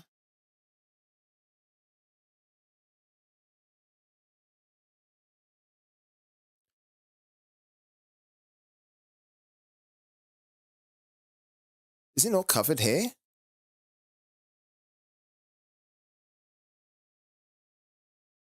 For those wondering about stickers, Ascension, stay tuned, but that's not really what we're interested in. I'd like to know that myself. That's actually something that I'm not really that clear on. Is that if you ascend your Pooky balls with the stickers, then what I'm guessing is that the Pooky ball that you keep as the ascended ball keeps its stickers, and then the one that you use to ascend it to, that you kind of almost burn, you lose the stickers on that one. That's what I'm thinking. I wouldn't expect you to keep the sticker for the ball that you are, the lower scarcity ball that you are, burning. They go back to your wallet. Do they really? So, wow, I didn't know that. So when you ascend, so if I go back here, that's really cool, actually, Nico. Thank you for letting us know. So when we go back to our collection, so what Nico's saying is that if we were going to ascend this ball and it has 2 stickers on it, and if we were going to ascend this ball here, which has 3 stickers on it, so we combine the 2 balls together to create a higher level ball, then our stickers don't get destroyed. They end up going back to our wallet, so we can then apply them or reapply them on the new ascended ball, or we can do whatever we want with them. That's really cool. That's really cool. Thank you for letting us know as well, Nico. That's actually quite useful information. So guys, just keep that in mind, because Nico, you have already been ascending your balls, haven't you? So you can tell us from experience, right? Look at this free tip scout. You can win tickets to watch a game with Zidane in his private VIP box. Wow. Let's have a little look at that then.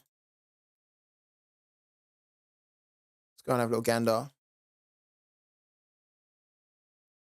So, ever dream of watching a La Liga game with Zinedine Zidane in his private VIP box in Madrid? Don't miss this once-in-a-lifetime opportunity.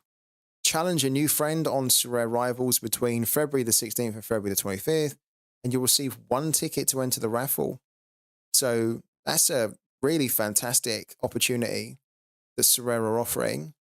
Imagine that. I mean, we had this once in a lifetime experience before where, again, it was with Zidane, and some really lucky managers were able to go and play like five-a-side football with Zidane, which is just the sort of thing that, not many people can say, right? It's a story you can tell your grandkids. And this is another good opportunity where you can go and watch a game with him in his private VIP box. And the way that you do that is you need to challenge a new friend. So I think what it's saying there, and there's probably going to be terms here as well. I think what they're saying is that you maybe need to invite a new friend into Sorare Rivals and then challenge them. So send your invite link out. Could be wrong on this, but I think that's what they're saying now. There we go. Look, invite your friends on Rivals and win a unique experience with Zinedine Zidane. So it's just a way for them to try and push more people to come to Rivals and play it, whilst then giving somebody an opportunity to win an incredible experience. So amazing. Absolutely. Yeah. I asked him why he headbutted the Italian guy, but we all know, I think most people know why, because he was talking shit about his sister, wasn't he? It's amazing. It's a very, very good promotion. Really good. In actual fact, it's quite good that we're talking about it, because that is something that I wanted to mention earlier. And I said that we would come back to it. So let's talk about that now. I'm still not playing Rivals at the moment. I'm not playing this game mode at all. I am stockpiling my tickets still. They have changed this a little bit so that you can now see, like your tickets that you can wait, or you can invite, and you can get $5 plus $20 of credit. So you can see that they're really trying to push the game mode out there to the masses to get people to jump in and play, which is great because we need that new demand in the game. I'm still not playing Rivals. I haven't played Rivals I haven't played it all week, and I haven't felt the need to play it. I haven't missed it either. They have added the missions, and the missions have given me a little bit more of like a pause for thought as to whether I play it or not. This is a new mission for me. I had a mission yesterday that was saying I needed to win an arena match where every player cost 50 or less, but the reward was one ticket. And again, I think you guys know what I'm going to say here. I don't see the attractiveness. It's not a pull for me that I have to spend one arena ticket. That's then actually going to just get me one arena ticket back. I mean, I don't understand that at all. This is a little bit better. So if we spend one arena ticket, we have to make sure that we try and win an arena match where every player costs 50 or less, which you can do actually fairly easily. That cap is not too bad at all. So this is actually kind of probably more attractive for me, where I would maybe do it. But it's still not. I know it's going to sound really bad. It's not enough to incentivize me to play this game, the missions. I'm not playing it for rep points. I mean, who gives a shit about the rep points right now? They don't count towards anything. So yeah, technically I probably should do a game to see if I can win 2 arena tickets, but I just don't feel like the time invested is worth the reward. So what I put in here, I get 2 arena tickets. I have to spend 1. If this was like 5 arena tickets, and I'd be giving it a proper good go, I'd be like, wow, I can win 5 arena tickets. Like I spend 1, I can potentially just win 5 if I get this right. But it doesn't seem worth it to win 2, And I don't like this game mode anyway. I don't really think it's that great. I don't think it's super fun. So I'm willing to give it a go if it feels like it's worth my time, but this just isn't worth my time right now. And this certainly isn't for the rep points. I'm sure in the future, the rep points are going to matter, but until they do, I'd much rather just kind of stockpile my arena tickets rather than spend them. This here, by the way, just so you guys know, I reached out to Sorare and I told them about this, and I said, look, this is just a joke, to be honest with you. that everyone has a 50% chance to win one arena ticket when they've probably spent three and gone through a bit of effort to try and win this box, but most likely they're just getting one. And it's like, well, it's just very demotivating. And Sorare actually agreed. Well, like Dan, who I was talking with, actually agreed, and he said that he was going to feed it back to the team so they could change it. And it's great. So hopefully this will get changed and this will get improved. But I just want to mention it again. I don't understand who's making the decision in the first place to come up with this here, because this is just, it's either stupidity, which it isn't. It can't be, because they have very good, very intelligent people at Sorare, right? So someone should have a brain about them to say that this doesn't make sense at all. And if it's not that, then it's almost like then they've deliberately added it in just to almost make it too difficult to win the tickets. I don't know. Just it's not common sense to have this. So anyways, this is going to be improved hopefully soon. My problem is also you don't even see how you've done in past matches. You can see how you've done in past matches, but the UX is so bad that it's not obvious to find it. So I'll show you how you can do it. You go into My Club, I think. Yeah, you go into My Club. Is it in My Club? Yeah, you go into My Club. Look, then you go into Rivals History, and then you can find out how you've done in past matches here. Right? So this is another bad thing about Rivals that's really annoying, is that, you know, we've got someone in the chat like Bodgy that just doesn't even know how to access this here, because it's just not very logical or like intuitive. Like the navigation doesn't really flow to help you find areas like this. But this is essentially how you find how you've done in the previous matches, right? You can find it here in the match history. I've won 5 boxes so far, and all I got was tickets. If they don't change Rivals a lot, this will never, ever make any new users spend money on the game. They'll quit. I agree. Yeah, I agree. I've also never won anything more than a ticket. Now, I'll be honest with you. I don't mind winning the tickets, right? I really don't. I don't mind winning the tickets. When they had, before they changed the streaks, I was winning 5 tickets or 10 tickets or 15 or whatever, right? I won quite a lot. And that was amazing, because that really incentivized me to think, okay, I've got tickets here. I can keep playing as many games as possible. So winning the tickets isn't really too much of an issue, but winning this number of tickets is a big problem. And I think to an extent, this is also that kind of a problem that's been translated over into the daily missions here. It's too stingy an amount. It's stingy. That's what it is.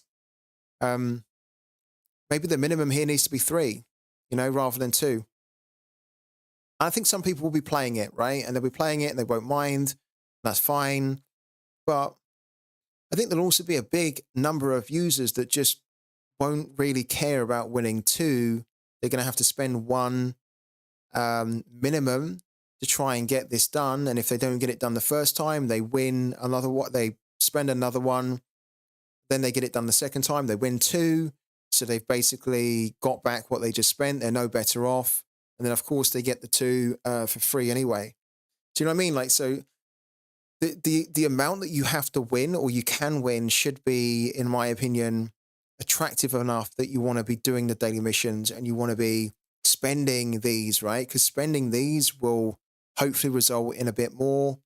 So then the only way that you kind of almost go down on your total is when you are just spending a hell of a lot more than what you're earning in a given time period, or you are losing more games than you're winning, so that then you're not actually claiming these rewards at all, because you know you can only claim them when you complete the win streaks and whatnot. So yeah, I mean, how's everyone feeling about Rivals? Are you guys still playing it?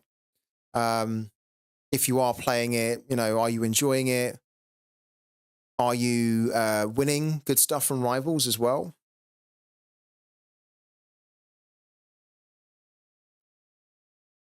Before the change, the streaks, I got Amperero from the 3-3, but that's the only card I ever got. The Amperero, which you gave to us, right? Which I think we gave away. That was quite a cool card as well. Bodgy says, I basically don't care. But then we've got, where's he at? Aldrich Vinagre says, I like it personally. It's only a mini side game for me, so it's all good. Of course, it could be better, but that's with everything. Yeah, I agree. I agree. I think it definitely could be better. I'd like to play this more. I really would, but I personally just think it's a bit bland. And I've been saying that for a while now. And really the only thing that was going to make me kind of play it more than what I wanted to was if there was some decent rewards in here. And I think the rewards suck. I mean, having the ability to win cards in here is great. Don't get me wrong on that. That is really, really good, especially for new players to the game. Being able to win a star or any of these cards is fantastic, right? But kind of the reality is that most people are going to be winning tickets. So the amount of tickets that you win, I just think just needs to be a lot better. And as I say, I've raised it to Sorare. They agree. So hopefully we see this improve more. If we see that this is improved more, then I think I'll be playing Rivals a lot more.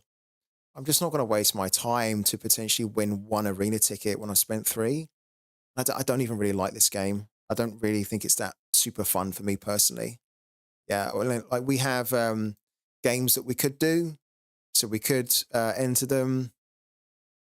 Just I think I would just prefer to stockpile until the game gets much better, and then when Sorare say, "Hey, there's all this stuff that you can win," we'll have loads of arena tickets, so we can then just go and play as many games as we want to then, and we'll be in a really good position to then win those rewards because we had stockpiled. You almost don't want to be in a position where you're using a lot of your arena tickets now to the point where you're struggling with arena tickets, and then Sorare then massively improve Rivals, because you know what's probably going to happen is that then at that point, like Sorare could immediately one day turn around and say, the game is now much better. You can win this, you can win that, you can win this, right? If you've already just been using loads of your arena tickets in the game right now, which, you know, frankly doesn't really give you a lot from your arena tickets that you could win, and maybe you just then don't have enough, it's not like you'll have the time to win the arena tickets before the changes kick in. Sorare will literally turn around and say, this is now in the game in Rivals, right? And you won't get the notice. So this is why I think it's kind of, I think it will pay to kind of keep hold of some, or build a little bit of a stockpile of arena tickets so that you're ready when Sorare just turn around out of the blue, because we know that they like to do that. They can turn around out of the blue and they can say, you know, well done, guys. Now we have rank rewards in there. And so whoever's got more arena tickets can then play more rank games, and then that gives them an advantage to then get the rank rewards. That's what I think is going to happen. Why get rid of Amateur, though, when they're still making changes to it now? Because it's so rare. You're right, though. Yeah, I think, yeah. We've kind of talked about a lot of this as well. We've talked about how this is a very cool concept that is basically almost like in a skeleton form. And so they've released it probably too soon, where it's not the fully completed type of it's a product that's not at the point that it needs to be. And they've actually even acknowledged that. Sorare, they've acknowledged that, where they are going to be continuing to develop it whilst it's out in a soft launch, because they consider this to be a soft launch because they haven't technically launched it globally to all markets, right? And then by the time they launch it to all markets globally, the game will then hopefully be in the position that they want it to be in, because they would have used the feedback from users in the soft launch as to what's good, what's not, and it gives them more time to develop it. And one of my things that I said is that I don't really like when they do that, because I think that's the whole point of a beta, is that you basically you build the product to where it really needs to be, and then you launch it, and then you evolve it. So then you just add to it in a good way, as in like you add the features that you had planned for it, rather than you launch it and then you try and fix it because it was not really in the state that it should have been. So they do it like that. But personally, I don't really like that approach. But yeah, the kind of annoying thing is that when they do it like that, it means that you kind of have to suffer with the game mode or the update or the feature first before you can start to enjoy it. A lot of people will be suffering with this at the moment, as in they won't fully enjoy it because there's so many things that need to be done better and improved. And so you have to go through a little bit of a pain period with it. And then eventually, probably in 3 months' time, 6 months' time, Rivals then be like really, really fire. It'll be like a really good game mode that it'll be difficult to not play it. Whereas at the moment, it's a little bit difficult to play it. For me personally, the fact I'm not even playing it. Yeah. Like I'm not even trying to win anything here. It's such a shame. I would like to play it. I would like to cover it more. It's just not really worth the time at the moment. Um, let's have another quick break here. A quick 2 minute break, I think. And then when we come back, we can do some free Tip Scout Fund coupons for the last hour or so. So we'll be back in a minute, guys.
Right, guys, we're back again.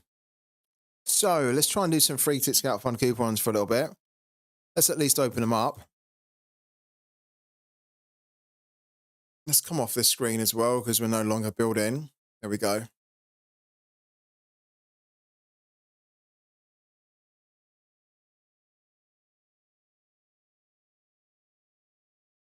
Okay. Got about an hour or so left. What we'll also do, I might look at, I need to see if I can bring in another player. We can do show me the money as well. Yeah. What's your new strategy with Cap 240? Which goal did you set? In my opinion, 340 isn't reachable. Or do you play your cap team in another mode now? Free Tip Scout. Good question from Bodgy. So in rare, I aim for 270. And then in limited, I aim for 340. And I'll be doing that every week. Yeah, that's the strategy. Limited for 340, rare for 270.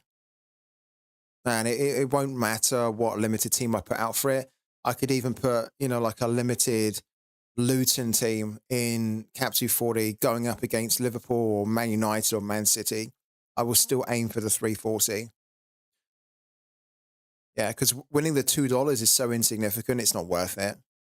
Like, I'd much rather try and win $8 rather than winning 2. If I don't win the $8, so be it. That's fine. All I've effectively missed out on then is winning $2. So it's like, well, what's the point? You know, might as well go for the 8.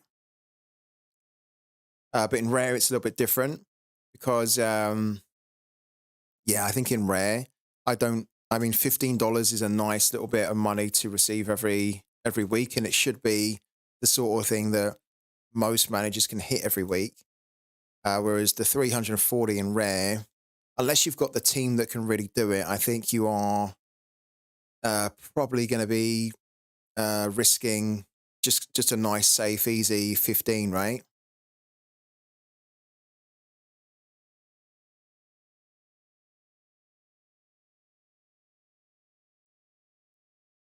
I want to have a quick look at. I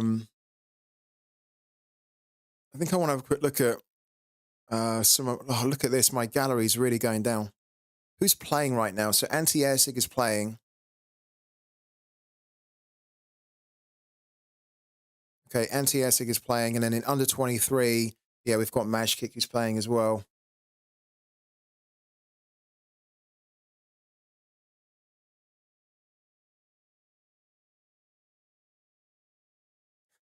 That $2 does add up for sure. That $2, if you win the $2 every week, that's going to add up, right? But I think if you have a gallery where you don't need to win that $2 and it's not really going to make a big difference to you, then there's no point trying to aim for it. Like if I win $8 and I can $8 at the moment can potentially give me a new rare card, right? I mean, rares are so low that if I win $8, that's about £6 or so. I can pick up rare players for £6, or I can at least use some of that money towards the next rare card. Maybe it's even half of it. If I win $2, the only thing that I can really get for that, sure, I can get some rare players for that, but they'd be like dirt cheap and probably not that great. But realistically, with the $2, it's mainly to fund more limited teams, right? And I'm not interested in getting in a more limited team. So yeah, it definitely adds up week to week, but for most people, the $2 will just not be worth the time.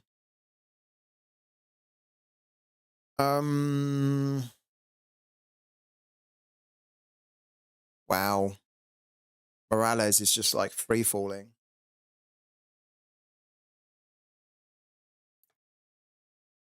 I thought I picked up Morales as a bargain. I thought I picked him up for a bargain for about £30. It's currently available for £13. Jesus, wow. Yeah. Where is the face unreveal? Bodgy, when was the last time he was on the stream?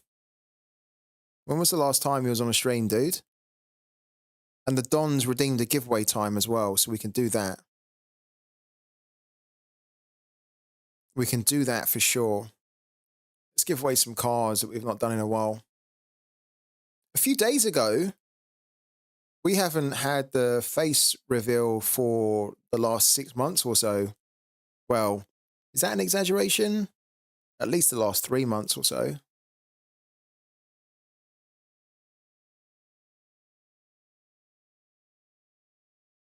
What am I doing here?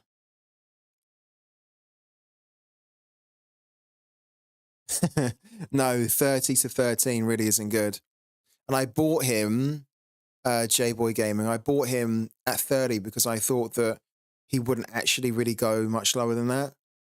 Because I bought him like a month or so, a month and a half before the start of his season. And obviously a lot of the cards go up in value towards the start of the season. He's not been that good at the start of this season, so he's been pretty poor. That's probably contributing towards his big decrease in value. But if you know your football, then this would be an amazing time to pick up Morales because he's just far too cheap. And if he goes under £10, it's just going to be silly. Yeah. So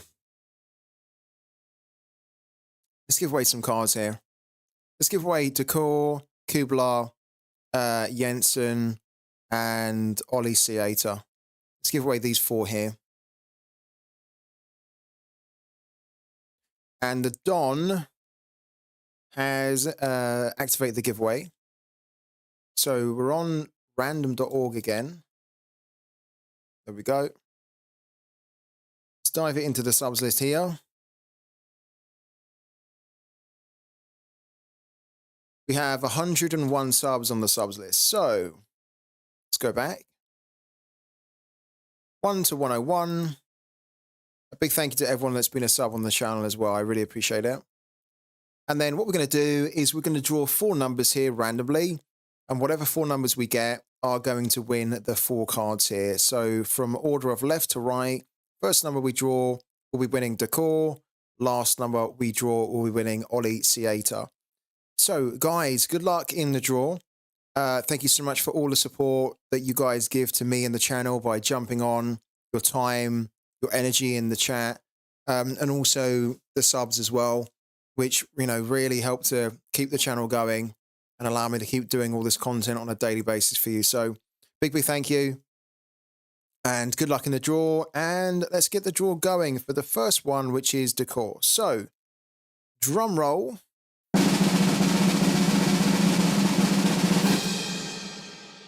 And the first winner is number 79. So number 79 wins the Abdoulaye Decor card. Who is number 79? Okay. Number 79 is Max Has FIFA. So Max Has FIFA. You've just won yourself a Decor. So well done to you, man. And I will be dropping you a message after the stream on Twitch so you can claim the card. Okay, next one is Lucas Kubler. So again, good luck, guys, and let's find out who's going to win him. Number 49 this time. So number 49 has won the Lucas Kubler card. Let's go and check out who number 49 is right now. 49 is Pirek. So Pirek, you've just won yourself a Lucas Kubler. A Lucas Kubler limited card is yours, Pirek. Thank you so much for the sub on the channel. And you'll be able to claim your card after the stream. Ulrich Jensen is next.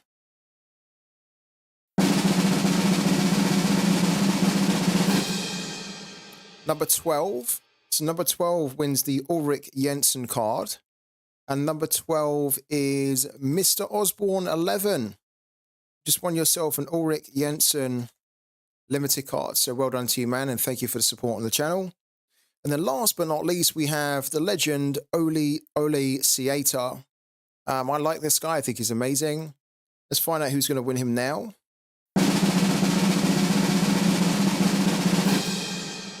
Number 58. So number 58 also wins a limited card of Ollie Theater. So number 58 is Similicate. Similar K, you've just won yourself an Ollie Theater limited card. So congratulations to the winners there.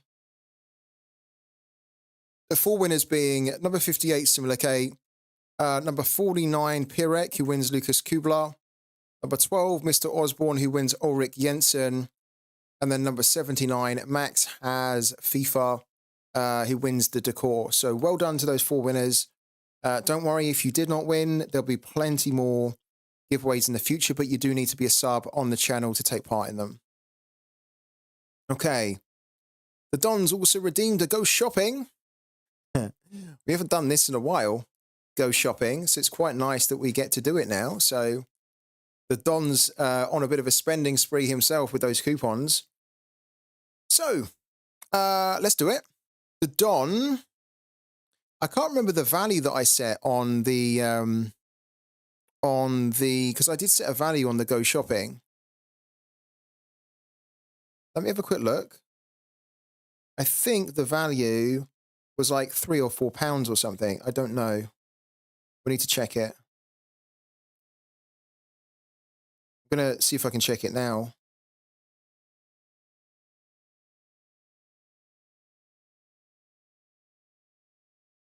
$3,000.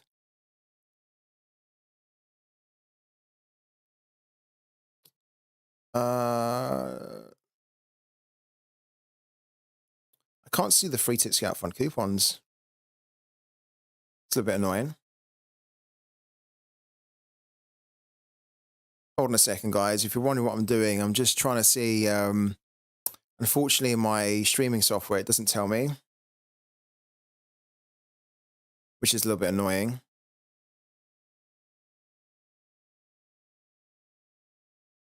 Okay. Graham, thank you, man. You've come in clutch there. Thanks, Graham. Pick a player worth up to £2.50. Okay, great. Perfect. I couldn't remember whether it was £2.50 or £3.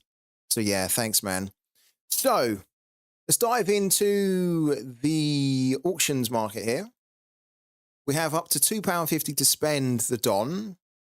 So I think you know the drill because you've been on the streams long enough. You're going to tell us what player we should buy from the auctions market. And we're going to do ending soon. And then we're going to go and buy them for up to £2.50. So these are the players that are ending at the moment. We'll try and scroll down. We can buy any player you want. And then we're going to be giving that card away in a future giveaway.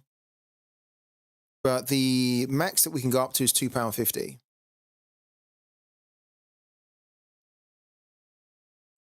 So where are you, the Don? You get to choose, really.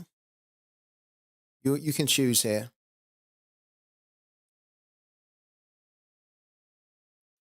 Any recommendations, guys, says the Don.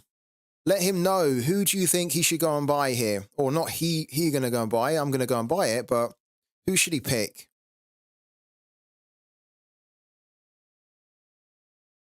We could technically go to the second page too, but we almost want to try and do it now. And these players here, these are the ones which are ending within 10 minutes. So yeah, we have up to £2.50. So we could afford to buy Matthias Jensen. We could buy Peter Pusic. We could also buy Remy Vita, Alan Cervantes, Jamal Lascelles, Filip Krovnovic,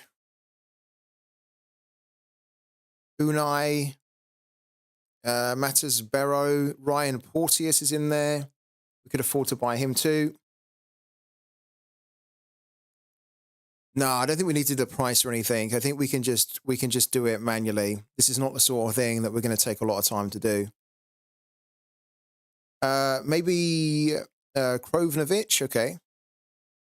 Where's he gone? This one here. Yeah, Krovnovic. Okay, cool. Cool. So the decision's been made. We have a winner. We're going to try and go in for Krovnovic here. And we're going to put a bid on there. We have £2.50, so we might as well put our total bid. Like that.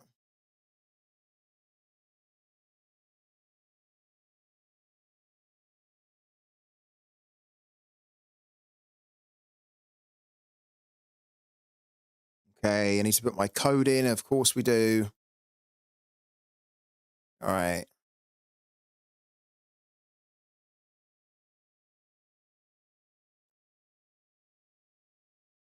Cool. Okay, so at the moment we are winning the Filip Krovanovic card, which will then be a card that we can add into a future giveaway that you guys can win. Okay, so that's if we win it. Hopefully we do. We currently have the current winning bid, which is £2.45. So if we get outbid, we can't put another bid in. If we do get outbid, guys, just let's try and plan in case we do get outbid, right? If we do get outbid, what's the next card we need to go for? Because then after that, we've got, and we have been outbid. Look, we've been outbid straight away, which is why I kind of wanted to plan for it. So we've been outbid. We can go for Mads. We can go for Unai. We can go for Barrow, Carcelen, Ryan Porteous. We can go for Boyomo, Schnegg, Semedo. Well, Semedo we won't be able to because he's at £2.45. We can go for George Baldock. Porteous, yeah, cool. Let's do it. I think this is a good player to get in on anyway. Be a good player to give away. 3 hours ago, well, look at how much he's been going for. God, he's been going for like 90p. Now, we can't buy this card off the secondary market because a long time ago, it was being a little bit abused when we were doing this go shopping. But technically, we could go and buy a Porteous on the market right now. Look, even Basilbot's buying this card for like 88p. The instant buy is £1.10. So what? We're going to do the instant buy. I mean, you know, we're not going to go and spend. Look, the bid's at 134. This guy, I don't know what he's doing. Madman. He's obviously he's a madman. But what is he doing? Is this a separate account?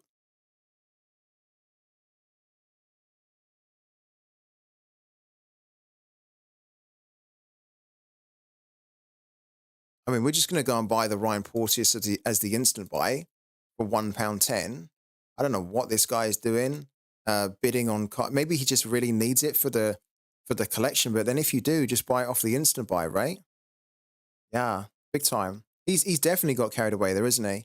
So there we go. We're going to buy Ryan Porteous for £1.10. There we go.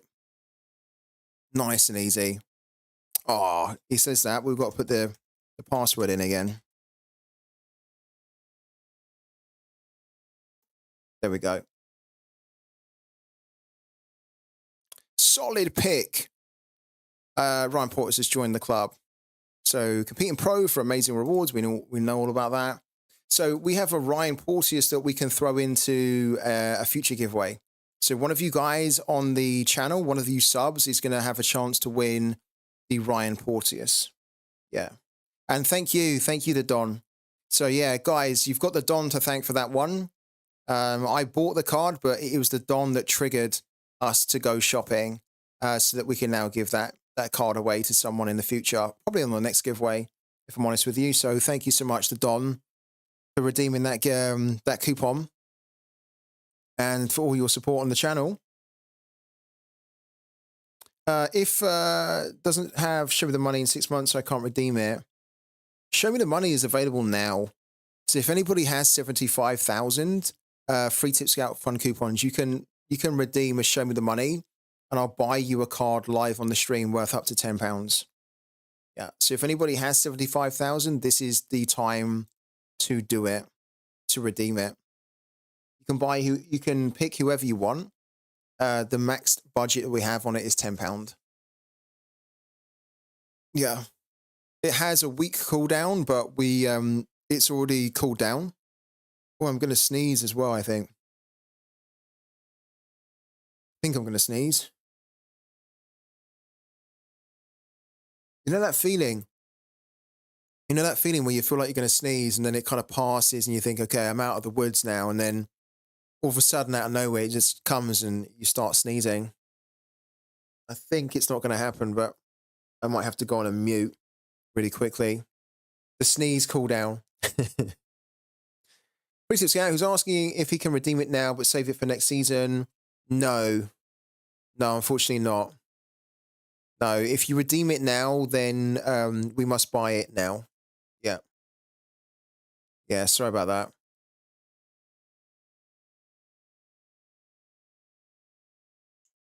We can't future stack them. Anything that's redeemed now, we do live on the stream, like today.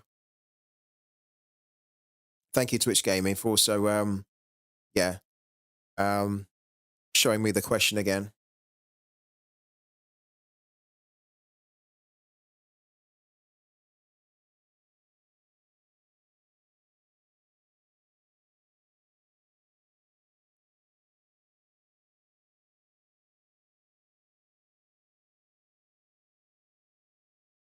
Okay, let's come off here.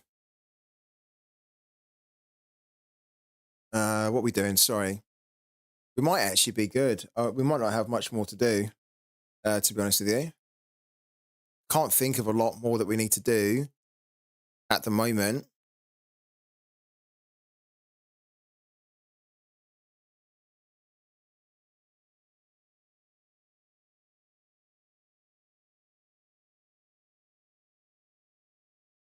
Okay, that's already in play. That's 18 minutes in play. Okay.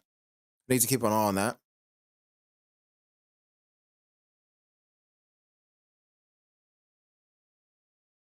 Yeah, cool.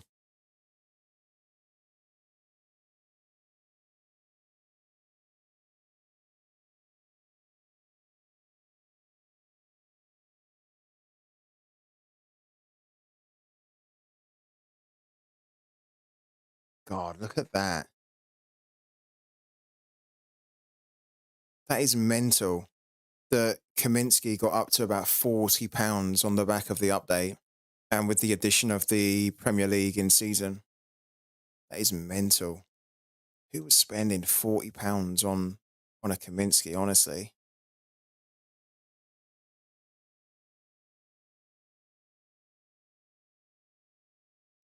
Yeah, it was. It was Carlos Garces, yeah.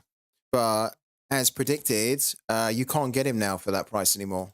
Yeah, so you know what? When I say that on a stream, I'm literally saying it's in like you need to do it now. Yeah, you need to do it like there and then. It's Garces. Here we go. Carlos Garces. So I have him myself as the rare, and now you can see that all those cards that were on the market for like £8 or £7, they've either been bought or they've been delisted. And now there's a card up on there for like 25, but you can't actually buy him. In fact, there's no cards of him anymore. Look, there's somebody bought it for £9.74. This card here for £7.89. I mean, what the actual fuck? Like, incredible that this player was listed for £7.89. Incredible, but also very, very scary. And so, yeah, when I mentioned it, it was like, you need to do it like now because it's too low. As in, it's actually like, you know, when you go into a supermarket and something that should be like £10 has been incorrectly labeled and it's actually £1. Like, you don't have the opportunity to sort of go out to the bank machine, the cash machine, the ATM, whatever, get some money out and then come back because someone else will spot that and they'll just pick it up straight away. And you certainly don't have the opportunity to come back the next day. So, yeah, it's kind of gone. And I was expecting it was going to go. I'm a bit annoyed because I almost wanted to, I said as well, didn't I? I said I should really be buying that for £7.89 because I bought mine for like £20 not that long ago. And I'm pretty sure that you'll be able to start selling him for more than that. So, yeah. Did you get him for £8 a few days ago? Perfect, man. Really good, Firmino. Yeah, I'm glad you got involved on it. You was trying to negotiate to €7. You got to just like buy that straight away. Yeah, I think it's actually the lowest that he's ever been in the rare. No, I don't think I've ever seen him, and I would not expected him that it's the lowest that he's ever been. £7.76 there, £7.89. He never really is around that region. And to be honest with you, he shouldn't really be less than 10. He shouldn't really be less than £20, if I'm honest with you. So the fact he was £7, you just got to be like, wow, doing it, buy, buy, buy, buy, buy. And I should have done the same. Yeah. Do retired players get delisted? What do you mean? You mean like if somebody has a retired player and they list them up for sale, does the game naturally, like, automatically delist them? Because if that's the question, no. Every card that you buy on Sorare you own and you can list and do whatever you want with. So there's nothing in the game that would say that player is retired, so you shouldn't sell it. You're allowed to sell retired players, and some people might want to buy a retired player, maybe for a collection bonus or just for like nostalgia, just for collection's sake, although that doesn't really exist so much in the game at the moment. So basically, does the card get removed or can you keep them as a collectible, if that makes sense? Ah, I'm with you. Yeah. So every card that is minted by Sorare, it remains in the game. There's no way at the moment to like delete them from circulation. Okay. So if there's a player that's minted and created by Sorare and it's a player that you have as part of your collection, and then let's say at the end of the season they retire, it won't be removed from the game. You will still own the card and it will still remain in the game. Yeah. Good question though, man. There have been a lot of calls from the Sorare community to ask for or to get a kind of like a burn mechanic, so that when you do have that type of situation where you have a card that you can no longer use, for example, like you want to be able to get some use out of it somehow. So maybe burning that card, like removing it from the game, but then you get something out of burning it. It will remove the cards from circulation, so it reduces the total supply, but then it allows users to still make use of that card rather than it just sitting there forever and having no use whatsoever, right? So hopefully in the future we'll get that. Yeah, because I would like to see something like that. Because then if you are like then for example, if there are, let's say that there were, just to keep it nice and basic, right? Let's say that this guy retired, okay? This guy retired, and at the moment, he retired tomorrow, okay? There would be 45 rare cards in existence for this player. But let's say that there was a burn mechanic in the game so that users were able to burn a card, completely remove it from the circulation, and then in doing that, they could still keep a collection score, but they could also then get Sorare coins, for example. Let's just keep that nice and basic, right? The benefits of burning can be debated another time, but let's just keep it nice and simple. So you were able to burn this card because it's retired. Let's say that the 45 owners of this card, out of the 45, let's say that 40 managers decide to burn this card, right? Remove him from circulation entirely. That would then mean that there would be 5 left over from him. And so then, even if you wanted to complete a collection for Cinciano, he would be quite valuable even as a retired player, right? Especially if you were doing a rare Cinciano collection, because you would need him to complete the collection, right? And so there would only be 5 left over. And so those 5 that decided to keep him would then actually have a player that would probably be worth a lot more than what they really are, because they don't have any use in the game other than collections, for example. So that would be really cool. And hopefully we see that in the future.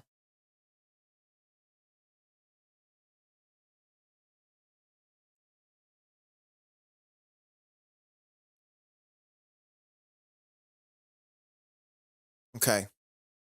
I think what we're going to do, guys, is we're going to end the stream. I think we pretty much covered everything we needed to today. So unless there's anything else we need to cover, I don't see anything in the chat, then we will be back again later tonight. I'm going to be doing a Marvel Snap stream tonight.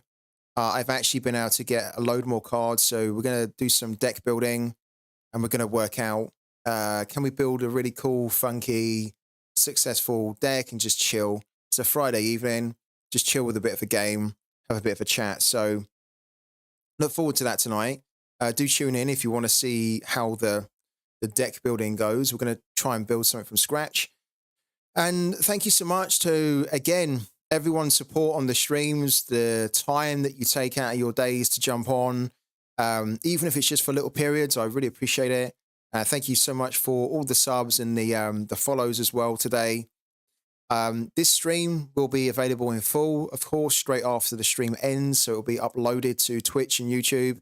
If you've missed any part of it, you can rewatch the whole entire stream immediately.